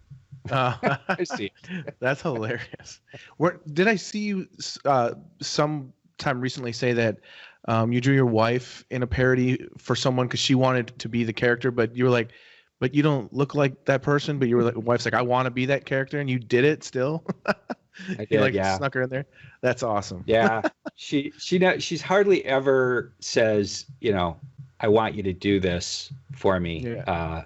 She asked me to draw all our kids. Well, no, she said you should draw all of our kids as students at Hogwarts when I did some of the Star Wars, Harry Potter films, and so I did that. I drew all my nephews and nieces too in one issue as Hogwarts students. That's so awesome. And then I've drawn my kids a few times, and I've drawn Anna a few times in Mad. I did a parody of what's the show with where you pitch ideas? Shark Tank, is that what it's called? Oh yeah. Yep. Yeah. So we did a parody of Shark Tank, and Anna and I are two people trying to pitch an idea to the Shark Tank people. And I just did that for fun. But twice she's asked me to do things in Mad, only twice. That was one of them. She wanted to be a character named Matilda Hopkirk from the Harry Potter films. And there's a very specific scene where this woman is in it. And it wasn't like she was one of the stars. She was just like a, cast player, supporting actress. And I said to her, well, this is supposed to be a real person. And what if this person goes, this looks nothing like me? Or people ask me about that. She says, nobody's going to notice. Just go. I want to be Matilda Hopkirk. So yeah, I drew her as Matilda Hopkirk in this one scene in the parody. And then very recently I did a parody of the movie Aquaman for Mad. And that was last summer, I think. And she said, I was drawing Jason Momoa in the splash page, and he's got gag tattoos all over him, And she said, I want you to tattoo my name on Jason Momoa's abs. And I'm like, oh boy, all right, I guess I can do that. So yeah, that's funny. I'm waiting to run into him someday, and he says, "Who's Anna? And why do you have her name tattooed on my abs?" I'm like, "It's my wife. She demanded it." You're her. What do you call that? When people say you're her freebie, or you're when people say if it's a celebrity, if you ever meet that person, you're allowed to. I can't remember what they call that, but.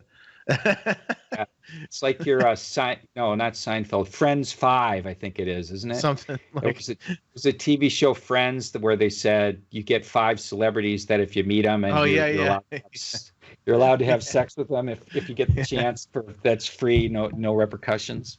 That's hilarious. That's so awesome. Yeah. Well, speaking of sex, people have done a lot of drawings of you. No, I'm just kidding. No, there's a what did you say? I said I've drawn a lot of people I know into Mad just for fun. Okay. Like in the background, Yeah. I used to do it just to see if they'd notice.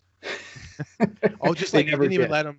You didn't even let them know. You just kind of that's hilarious. That's pretty funny. I've done that with illustration stuff before, but I would actually have people pose for me. Because I'm like, I need like a group of people for this and that. And then they would just look for it, be like, oh my gosh, I'm in this. Actually, someone recently the other day that I haven't seen in like over 10 years tagged me on a video they did for Instagram. And I had done a cover of Donald Trump for Utne Reader like 10 years ago where he's like tied to his building downtown New York. And it says "Fire the Rich," and at his feet you see like flames, and he's just like, being burned. But then when you open the inside of the magazine, you see like his shoes, and there's his feet are on fire, and there's just a mob of people like yelling and burning his feet. And so this girl is one of the people that modeled for me for that, and she's like standing by his feet like clapping and celebrating, and she tagged me in that, and it's like. I was in this magazine burning Donald Trump. I'm like, oh my God. It's like, I forgot about that one. But it is kind of funny. Like knocking at her door. Yeah. Was that you who did that? But it's pretty funny. I used to do that all the time. Just get as many people, like as possible to like, hey, I got to do a group scene of all these people doing like, try to get all the angles and stuff. But yeah, I've actually hidden myself in things, and not even hidden. Like I did a couple years ago. It's actually really funny. I forgot about this too, but recently I was going through a bunch of old stuff, and I pulled up this magazine cover. It was for some I don't know, it was Texas Monthly or something. It was a very nice published magazine, a very high quality cover and everything, the quality of the paper and everything. And it's really funny because they needed for the cover. They wanted a half man, half bull face, the faces are morphing, so it's like a straight on shot of a guy and then the bull. And I remember it was a crazy short deadline, and I'm like, I'll just use myself because and so I had at that time I had a big handlebar mustache, and so I did half the faces myself looking like like serious, and I got like this big twirly mustache, and then I made it look like a cowboy hat on this side, and then the other side's and I just was like, I didn't care that it was myself. I was just like, I'm using, and I kind of tried to change some things just to whatever, but they loved it. They thought it was great. I don't even know if they knew it was me, but then afterwards, I'm like, I just put myself on the cover of a magazine. Like my face is like it's like a half bull, half me, just like, and it's obviously like me, you know. And I have a friend in Texas that saw it, and he's like, dude, I just saw you on the cover of a magazine. I was like, yeah, I painted that. I painted myself on the cover of a magazine. Oh my gosh. But I literally didn't think about it when I was doing it. I was just like, I got to get this done, and I'm the perfect face for what they need, because they described like, we want a guy with a mustache and all stuff. I'm like, well, I got a big mustache right now. I'll just pose myself, and it worked. But anyways, there's a lot of fan art here, so I'm gonna share my screen. Let me know if you see this. You see this? Yes, I do. There we go. Okay, good, awesome, cool. So yeah, there's 28, I believe, that came in. So we'll try to get through them. Yeah. You're Mr. Popular. You know what I'm saying? Wow, look at that. Yeah, that's a nice painting. And this is by Ari Vanderwist. Okay. I try to say the names as best as possible, but yeah, this is a nice one. This is a funny one. Ooh. This is by Laurent Grissot. Okay. I like the pencil technique. It's kind of like almost like a cross-hatchy sort of thing, or maybe it's more like just really loose brush strokes, almost with like a really fan brush almost. Yeah. Oh yeah. That's true. And let's see. This one's by Chris Hill. Now, to be honest, I like, if it's okay if you want to like talk about them or say anything too. Like, it depends. Like, everyone's different. Steven Silver ended up doing like a full-on critique section of the during that. But anything you want, like if you want to say anything or whatever, it's fine. Yeah. Well, I try to. It's tough when you're looking at totally different techniques, side to side, because underneath the caricature really it should be similar information, but everybody makes different decisions. So, and some of them are more successful than others.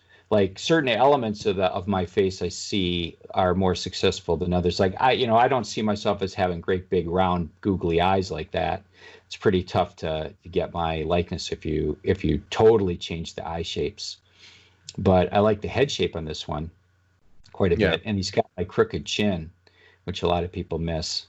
I have a chin that's sort of off center of my face. It's like Tom Cruise's tooth, Yeah, it's off to one side. This one's by Oren. That's a great one, actually. Yeah, that's an atypical expression of mine too, and really got my mouth. Like, cover up the bottom part, my chin. I've got sort of I've got a weird chin, man. It's like squared off kind of, but it's off to one side, and it's kind of sunken in a little bit. And yeah, that whole bottom part of my face he really nailed it. Yeah, cool. I mean, I like the one thing I like about it is I like the overall tone of everything. How there's not a real high value. It's got a really nice feel to it aesthetically.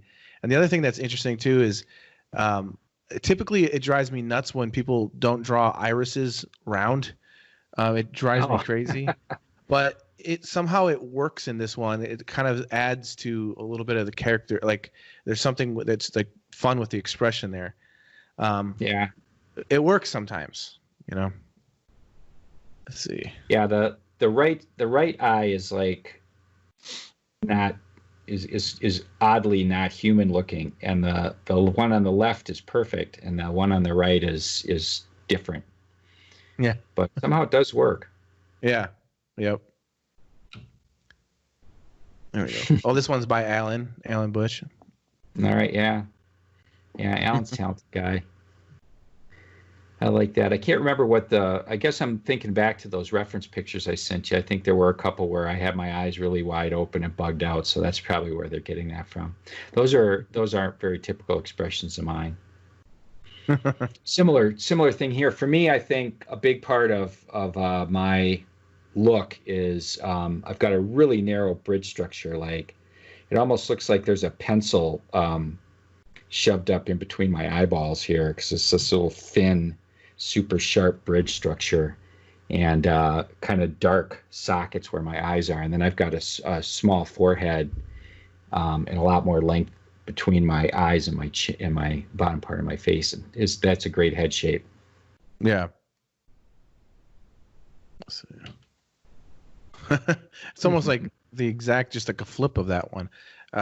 This one's by Ray Shipman. Yeah. I can't remember the reference either, if it was flipped the other way or whatever. I'm not sure. Yeah, that's something somebody asked me about that the other day. If you want to do a face where you want the angle of the head, but you don't have a reference except it's faced the other way, would you flip it and use the reference the opposite way? And I never do, because that's like people's faces are asymmetrical. So if you were to do that, you'd be drawing somebody's mirror image, and it changes things. But I like this one too. I've got these little apple cheeks when I smile and kind of stick out on the sides. He's really nailed that part. Oh, wow. This one looks way smaller. This one's by Meko. Okay. I don't know if you can see it. Yeah. I can zoom in more. Small. Oh, there you go. Yeah, I don't know, man. People are having real trouble with my nose. I don't think I should have sent you a profile, because I've got like a pointy nose. It sort of sticks out. It comes to a real kind of point on the end of it. But from the side, it looks like I've got more of a bulgy potato nose, I guess. But people are really capturing my weird kind of smirky grin that I've got, where it turns down on the sides and the corners, and I've kind of got these weird cottage cheese areas on the sides of my face when I grin. Oh yeah. Like that one. Let's see. All right. Oop. Hold on a second. There we go. This is by Christine Felish. Yeah. Remind me of Christopher Reeves a little bit. Yeah, that one. Yeah, I definitely got a Superman look. You see, look at the center axis of my face, right down the nose, and look at how she drew my chin off to one side. Yeah. Can you see it? Yeah. That's that's so true. My chin is like off to one side. A lot of people picking up on that. That's funny. It's awesome. This one is by Designs by Dave. I don't know what Dave's last name is, but okay. And I can't. It looks like this is a watercolor. Yeah. Wow. Super spent a lot of time on some of these. Yeah. Yeah. See, for me, this is an example of how your choices. When I teach people to draw caricatures, I talk about what I call the under caricature or the structural caricature, and that's where you take the head shape and the important shapes in the face, and you decide how you want to exaggerate the relationships between them. And it doesn't have anything to do with details. I mean, it's the decisions you make at that structural level, and then you build your caricature on top of that by adding in all this, what I call the surface stuff, reconstructing the face with the nice, the nicely drawn eyes, nose, and you capture the physical features. But it's the decisions underneath that kind of make or break your caricature. And here, all the different features that he's got are good. Like that, those are my eyes, and he's got a pretty good job with my mouth and my nose and everything. But my eyes are very close together, and I've got a longer nose, and he made totally the opposite choices. And I think that really hurts this one. Even though the individual features are quite well done, those decisions at that under level were, I just don't think, right for me, and that's why this one, the likeness is not quite there. And I I believe if I remember correctly, just so you know, I think when he sent in a letter and he said that I think this is one of the first times he's really done or attempted caricature. He's more of like a realist with his work. So this was like a new challenge for him. So I believe Well, that's so. awesome. I believe that's what he said. So yeah. Well, he's a nice painter. Yeah. Oh yeah, for sure. This one is by Adio. Okay. So it's an interesting technique as well. Yeah. Yeah, he's kind of got that imbalanced eye thing going with that the other artist did too, where one eye is really quite different than the other eye. I know it's a 3/4 view, so you're going to get different shapes, but yeah. Look at his choices here with really low forehead, the short forehead, and all the length is from the eyes down to the. I have to say, and I'm like flattered that he thinks I've got that big superhero jaw. Chin. That's cool. Yeah, just go with it, Tom. Hey, I'll take it. Yeah. Oh, this one. This is by Jacques Amamiya. Wow. So I'm mad in that one for sure. Yeah, there you go. So he didn't even have to write mad. Just said this. No, just pantomimed it. And it's what's really funny is I'm assuming he's drawing you as sort of like the Tin Man from Wizard of Oz a little bit. I mean, I can kind of see the features in there like that. It's interesting. I guess so. You know what I mean? Like, I don't know if that's what he was meaning, but yeah, I don't quite get the little tin hat part, but maybe. Yeah, I don't know. Like that's what I was thinking. Does he think you look like the Tin Man? I'm not sure. It's a cool drawing though. It is. I've never seen anybody have my upper lip like protrude out quite that far, but it kind of works. I do have kind of a weird, like the top part from my nose to my upper lip is sort of this big wedge type thing, and he's really pushed it out there. It's a cool look. It's almost like the front of a Corvette. Yeah, got a big scoop. Yeah. This is by Jamie Buchanan. Okay. Well, that's a fun cartoony style. See, everybody knows the truth. You are Batman. Yeah. I like how he put he used the A and the N in Alfred's ears. Alfred E. Newman. I don't see the E in there. Might be in the face someplace. I think I didn't even notice that till now. Yeah, Sam would have rejected this one because Alfred's not on model. Yeah. By the way, did you see Kruger's Alfred E. Newman they did recently? I did. Yeah, I did. There was, I think somebody sent it to me and said, "Is Kruger doing the next cover of Mad?" And I thought, I don't know, maybe he is. And then I looked at it, and he did kind of a 3/4 view of Alfred. Yeah. It's actually sort of it's a tough angle. He's sort of 3/4 view, and he's kind of looking down at you a little bit. Yeah. And then I knew immediately that was not going to be the cover of Mad because you were not allowed to do it's sacrilegious of Alfred E. Newman. Yeah. Yeah. It's got to be straight on or the back of his head, one of the two. And I think that was almost. I think in a way that's kind of. From what I read, I think that's a private commission that someone paid him. They wanted an Alfred E. Newman painting, but I think it's kind of interesting that he chose a view that you've never seen before, because that was probably a challenge for him. You know, like how can I do that? Show him. But it's funny because a lot of people were commenting and saying, and I love Kruger, of course. Don't get me wrong, but a lot of people were like Alfred E. Newman is finally alive and finally looks like a real person. And it's like, dude. Do you know how many mad artists have painted Alfred E. Newman that look like super real? So many. Yeah. So many have done it. Yeah. And there was some guy did like a sculpture of Alfred E. Newman that was done with like a facial reconstruction like they would do for forensics. Wow. You got to Google it or find it somewhere. It's perfect. It's like him exactly, so that you can rotate that around and you could see what he looks like in profile and stuff. So it has been done. There's sculptures of them and little toys and stuff, so it's not like you've never seen it before. But that was interesting that he did it that way. Yeah, you know what? cool. You know, anyway, it's funny. I like this one. For the cover that I got, I was so excited to do a cover, and I was like, okay, what are they?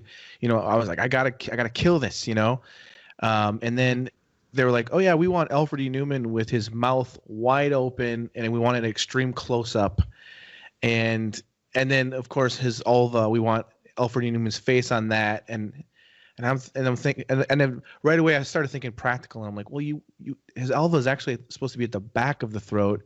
You wouldn't see him. You'd all be in shadow. Like, it was just kind of funny, like trying to think about the realistic way to try to capture that. But then as I started working on it, I'm like, wait a minute, how do you? No one's. I don't. As far as I know, I've never seen Alfred E. Newman's mouth open like this. And so that was the biggest challenge. Is I got to open his mouth wide and do a super close up. And still has to look like Alfred E. Newman. Like, that was the hardest part about it. Was like, wow, I finally get to draw Alfred E. Newman, but in a really weird way. That was a challenge. And when I saw your cover, I was like, wow, that's quite a way. That's a tough one to do for your first cover, to try to pull that off.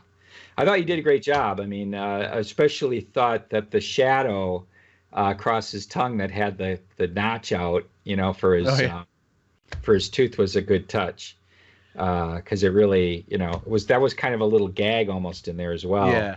To have it that noticeable. Yeah, it was. But you didn't have to draw too much of the area around his mouth. So that wasn't so bad, that you had to kind of make it look like his jaw and everything, or his nose that wasn't involved, and really so. And then being able to do his face on the on the tonsil or the vulva or whatever that is that is hanging down there.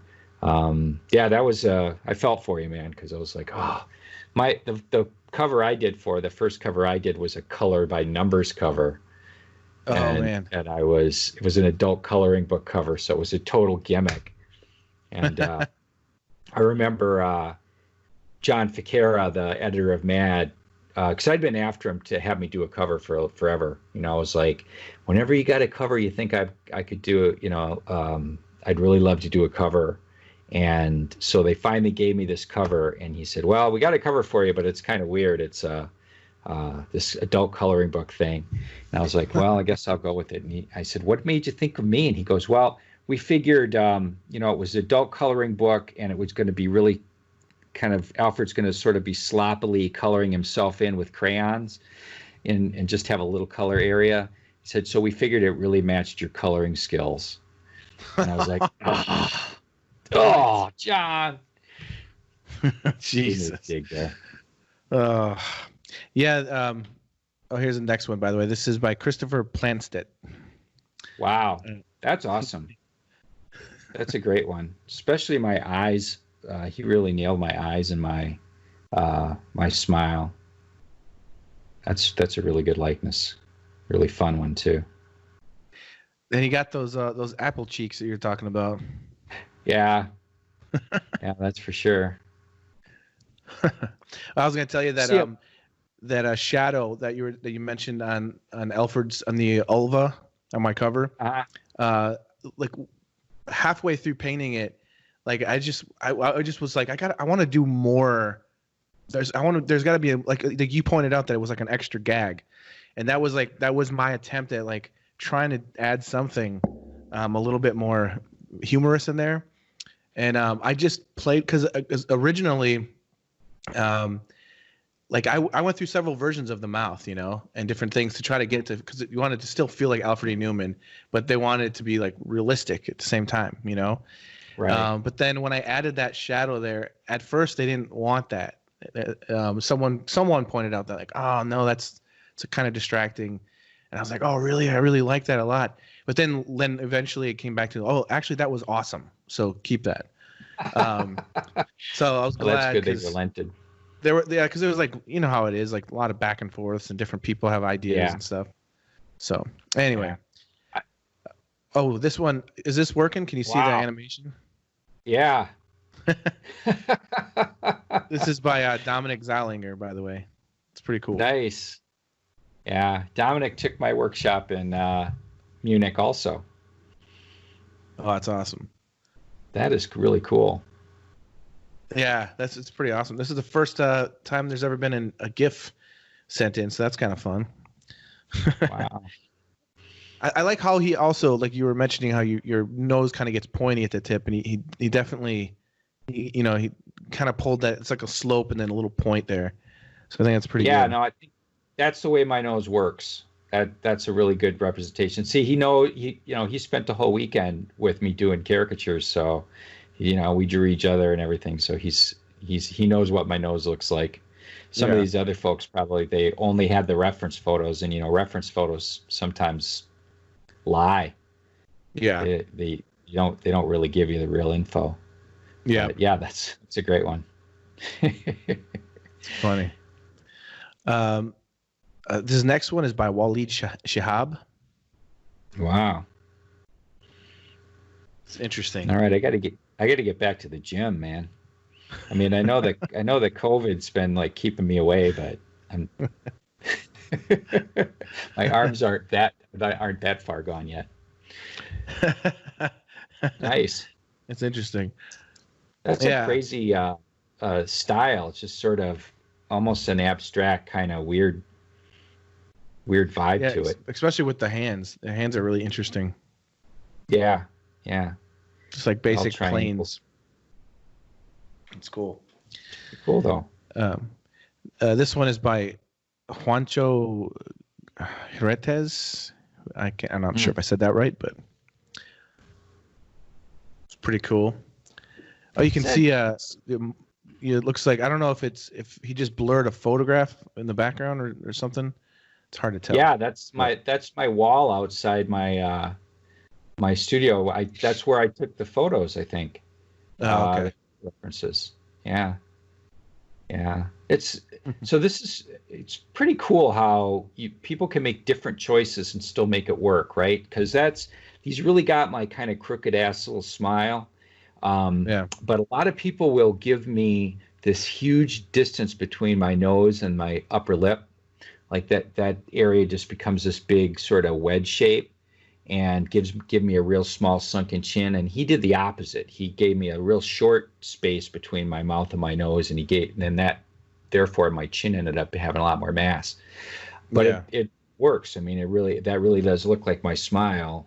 And it's funny how you can make completely different choices like that and still pull it off. Oh yeah, for sure. Yeah, it's interesting. That's what's one thing that's interesting about the ISCA convention is like seeing like same person drawn so many times in so many different ways, but then they still pull it off. It's like, wow, never would have thought about it that way, but it works. Yeah. This is by Lars Eric Robinson did this one. Oh yeah, I know Lars. It's great. Nice I wish I had that Batman shirt. I'll have to go look for it. Yeah, that's pretty cool. Did a pretty good Batman there. Yeah. Oh, and I was going to say, so you and your wife got married in 89? 88. Oh, in 88. So was Batman, was that movie like, that was like a big part of your marriage? Did you had to let her know who you really were? And no. I was thinking about that a long time ago.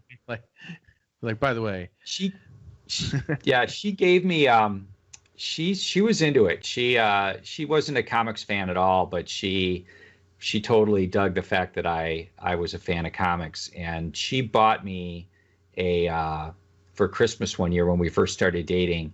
She got me a graphic novel, the graphic novel version of The Dark Knight Returns, Frank Miller graphic novel. Oh yeah, like 85.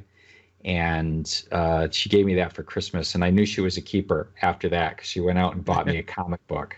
I'm like, all right, she gets it. That's awesome. That's a good wife there. Yeah. All right, this is by Ryan Biddle. What me Batley? That's pretty funny. It is. At first, I thought that those were, I don't know if that was scales on your arm, but I think that's arm hair. Because I was like, wait, is this Aquaman mixed with Batman or something? That's supposed to be arm hair there, but I'd sort of morphs into the bat suit, I think, somehow. Yeah. Maybe. That's funny. Not sure what's going on there. By the way, like the bat reminds me, have you seen the new series What We Do in the Shadows? It's on from the New Zealand guys, or yeah. But it's the actual series. Like I know they did the movie, but I've been watching the series. It's so funny. Oh, really? Because I haven't seen the series. I saw the movie, which was hilarious. Yeah. All right, I'll have to check out the series because the series there's one full season, and then the second season has like I think 2 episodes available, maybe 3 episodes. But it's just like the movie, except they it goes on long, and they just have so much more to play with because it's a season. So it's pretty funny. Sure, check it out. I'll have to check it out. Now I've seen this one because who's the artist here? George Williams. Yeah, George, right. He posted this in the Daily Caricature page when I first started doing it. Oh, okay. I thought it was pretty cool. That's pretty bold to just give me one eyeball, but just goes to show you, man, my eyes are close together, so that's as close as they get. They're one on top of one another. Pretty funny. That is pretty funny. Let's see. It's an interesting one. This is by Asmadi Abdullah. Okay. And some funky colors in that one. Yeah. Nice. I mean, looks like he started with the green base, and then I've actually done that. I've actually got a tutorial online where I did something like that, very similar. I thought of that right away when I saw it. But there's a lot of the green showing. Yeah. It's cool. It's a cool way. Like I enjoy doing that. Having like an underpainting, like a red or an orange or even a green or whatever, and you let it pop through in certain areas, and the vibrations between the colors is really interesting, especially digital, because it helps it have more of a painted feel to it. Right. But I would, like, for me, when I look at this one, it almost seems a little like it needs just a little bit more paint or color in there, I think, for those areas. Yeah, it looks kind of like a work in progress, like it isn't quite all the way finished. Yeah. I like the eyes in particular. The one on the left is really bang on, and yeah, it's got my smile. It's got a good head shape. It's funny looking at these caricatures of me with my new hairstyle. I've only had this hairstyle for about a year. I used to like comb my hair straight back, and it kind of was spiky, and my wife convinced me to get my hairstyle changed. I'd had the same hairstyle for like 40 years, and she's like, You know what, you're 53, you're 53 now. I don't think you can pull that rock and roll hair off anymore. So pretty funny. Nah, yeah, I like that one. You can do it. It's funny. I recently saw so I love Joe Rogan's podcast and him as a comedian and everything, and I'm just used to him with his tough guy looking meathead look with shaved head and everything. And my daughter's just recently started watching Fear Factor starting from season 1, and I totally forgot about that, and I started watching it with him, and it's weird seeing Joe Rogan with hair. Like, it's not a good look.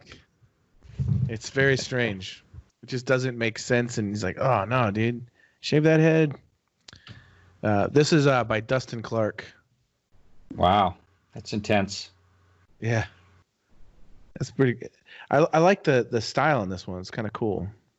Yeah, it is cool. It's like almost a cartoon sort of feel to it but it's flat, like the hair is on the top comes to right to the edge, and it doesn't really have it's just linear, and the color's cool.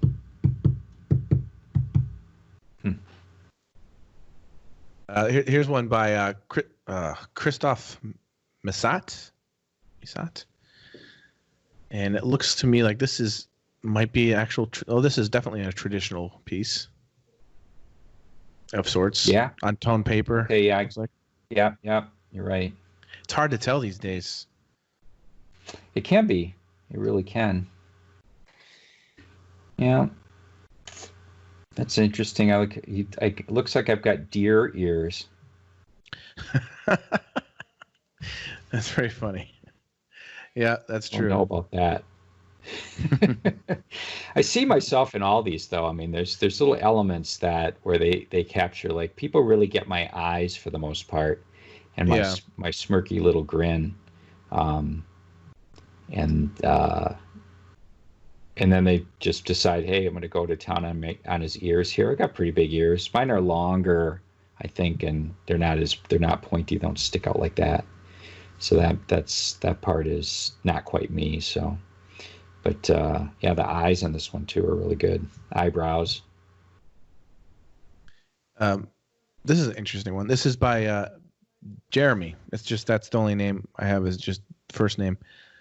But that's an interesting style too.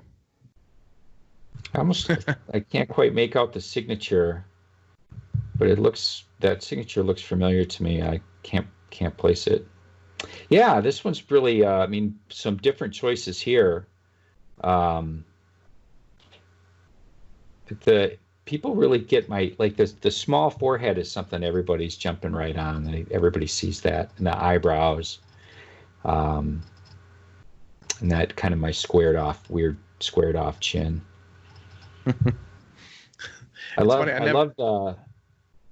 the color, like the orange sort of. It's not really a reflected light, but it's more of a backlighting sort of line that goes around it, and then the green right next to it really pops out those complementary colors. Yeah, it is pretty cool.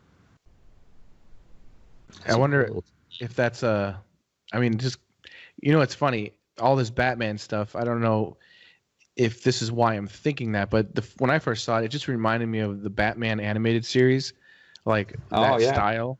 I don't know if that's what they're thinking, but it's very angular, that's for sure. Like they did, really sharp angles, especially like in the chins. Like that's like the jaw of the Batman jaw from that show. Yeah, super pointy. I love that. I still have that book, The Art of that show. It's so good. Oh my God, Bruce Timm, it's a genius. Oh yeah, he's amazing. This is by Jason Williams. Okay. Here's another person that really made my eyes quite far apart. That the width in there, that's tough to pull off for me, I think. You got to have my eyes really close together. And with the longer face. It's still, I still see myself in there for sure. Yeah. Yeah, it's interesting. It is interesting seeing how different people think about it. This one is by David Baxter. The Mad Shadow Nose ripoff department. That's hilarious. That's that's a kind of a famous Sergio feature, and he would every once in a while do it. It's called the Shadow Nose, and in Mad, and Sergio would do it. It's all pantomime, like his usual stuff, and there'd be people standing there, and then the shadow that's being cast just tells the story. So that's what this is from. That's a little play on that. Oh, that's cool. Yeah, that is cool. Awesome. This is by Reza Jazani. Wow. Those are some cool colors, man. Yeah. Must be like a limited palette or something. Yeah, it does. It does seem like maybe like 3 colors or something like that. Yeah. Except for the shirt. Like there's more colors in the shirt, like violets and stuff. Oh yeah, I guess I can see that. But yeah, it's cool. Let's see. This one is by Juan Gastelum, and I don't understand. I am evil. It's funny. Yeah, I don't quite get that one, but okay. That's pretty funny. Still good head shape. Yeah. Everybody gets my head shapes are pretty spot on. Those are some funky fingers there. Yeah. It must be so. It's got a kind of an underground cartoony feel to it. Yeah. That's funny. Oops. I love this one. This is by Tim Langendifer. Wow. Yeah. He did a piece for Steven Silver's, and I don't think I ever heard of his work before, but I started following his work on Instagram. He's an awesome artist. He does these really cool, like you got to look at the one he did of Steven Silver, where it's like a page with just a bunch of different Steven Silvers, all done in like this kind of technique where it's partially drawn, partially painted with oils. So it's kind of cool, really cool techniques. Wow, man. Yeah, this is awesome. It's a great likeness to me, even with the weird one eye looking down sort of thing. That's pretty hard to pull off. Yeah. That is really cool. Yeah. I dig it, man. Yeah, man. What does it say? I hope there's not a gang of them. Like, okay, I get it. It's funny. Here's the last one. This is by Jamie Ramirez. Okay. Pretty interesting technique as well. This almost feels like color pencil, or reminds me of like, I don't know. It reminds me of somebody, and I can't think of. There's a specific artist that this is reminding me of, and I'm blanking right now, but it's interesting technique. Yeah, it almost looks like it's sculpted, out of like sculpty, because like the ear, it's really got a simplified sort of a feel, and everything's real smooth, and there's just a few bumps and that catches the light and stuff. But yeah, yeah, that's cool. Yeah, I like it. Awesome, man. Well, that is so fun. I've seen a bunch of your podcasts, and I saw the silver one that you did about a week ago or 2 weeks ago now. Oh yeah. Yeah, so I saw a bunch of the ones that people had done to him. Yep, you're back. Okay, cool. Yeah, it's interesting.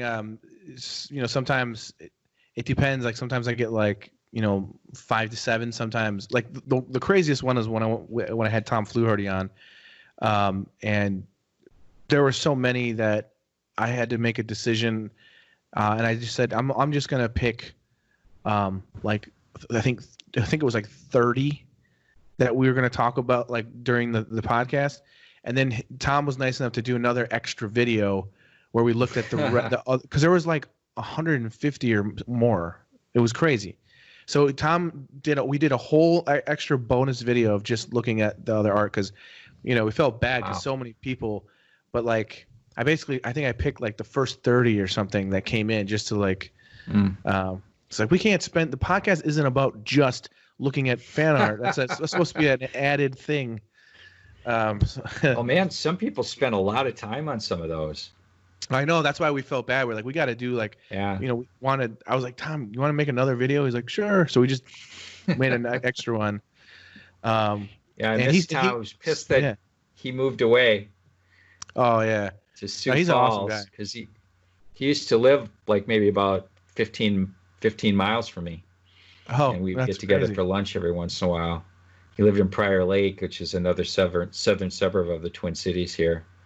And so then he moved to Sioux Falls. So I think it's Sioux Falls, right? Yeah. Yep. So won't be doing lunches with Tom Fluharty anymore. That sucks. Yeah, he moved like pretty recently. It's just a couple months ago. Yeah, that's crazy. Well, it's so it's so cool that I find it interesting how things work, and I feel really grateful that as a kid growing up in North Wisconsin, I went to high school area in Eau Claire, but as a kid growing up in North Wisconsin before the internet, there was no internet back in the day. It was very hard to to know certain things, like certain styles of art, or not just knowing the art, but ever getting a chance to see that, or witness it or see other people doing it. Whereas now you can go online and you can see anything, you can find anything. And so when I was a kid, just falling in love with the art of caricature, and then getting, just only like an hour and a half drive or so to the Mall of America. And so I just find it interesting, that connection, because me being able to do that as a kid and seeing the stuff that you were doing there was like something that helped fuel the fire. Like, oh man, I want to do this, it's cool. Like I actually, I never got a caricature done. I just wanted to watch. Yeah, I just wanted to watch. Mm-hmm. And then years later, I went to Busch Gardens in Florida, and my uncle Mike saw. Same thing. I just got stuck at a caricature booth while everyone else is wanting to go on rides. I was just watching these artists, and my uncle Mike was like, "Hey, you want a caricature?" And so, sure. So, that's the first time I ever got one of myself. And wow. And I believe the technique was like a marker with kind of like pastels or some kind of color pencils or something.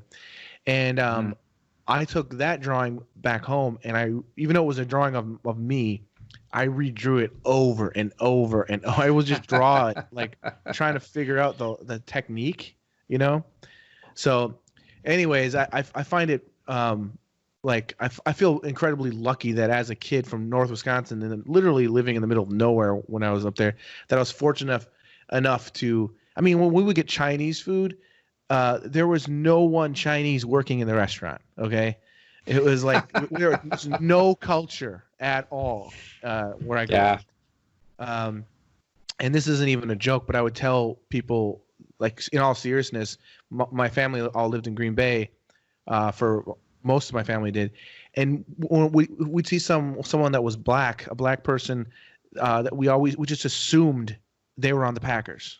Like that guy must be on the Packers, like, because it's like, there's nobody there that looks like a Green Bay Packer except for this guy, and it sounds so silly to like even say out loud, but that's what it was like growing up there for me, anyways. And so I feel so fortunate,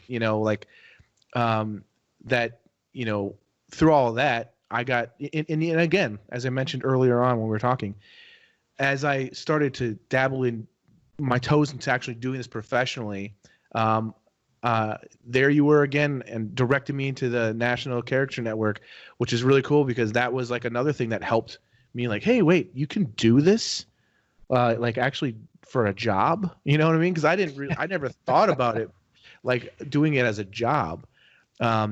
So it's very interesting. So anyways, I want to thank you for all your years of just working at this, and your drive and passion. It's always just similar to Steven Silver, very passionate and inspires so many people. So especially, I just want to say thank you too for inspiring everybody during this coronavirus thing too, because I think it's an important thing to continue to build like this community that we all have right now. So especially right now. Yeah. So I want to thank you for that, and also just for hanging out and talking to me. It's been awesome chatting with you, man. Hey, my pleasure. Yeah. Is there before we split here, is there anything that you'd like to promote? Just, I mean, obviously like your Instagram and stuff like that, but where people can look for your book and that sort of a thing? No, not really. I wish I had a date for the Kickstarter thing, but we're really kind of struggling with that right now, because we don't, with all this going on. Yeah, what's going on? And they only give you like 60 days to meet your goal, and it's so we just don't know when we're going to launch it anymore. A weird time. You can always just follow me on my blog. I've got a mailing list actually, and I do important announcements that way. If you don't visit my blog too often. But anytime I'm doing something new, I always announce it there, and keep track of what I'm doing, and I do little sneak peeks of stuff coming up in Mad and stuff like that. So you can always follow me. Well, you're pretty on top of things when it comes to like your website and all that kind of stuff. So as long as people just look up Tom Richmond, you'll see it. So TomRichmond.com. Yeah, it's kind of easy to remember. Blog. You're like one of the only guys I know that still does a blog, like religiously. So that's pretty cool. You and James Gurney. don't know if you follow James Gurney. He does a blog. It's awesome. Yeah. So you know, I like to write, and I never get the chance to too often. So you know, it's kind of something I like to do. So kind of keep it up. Yeah.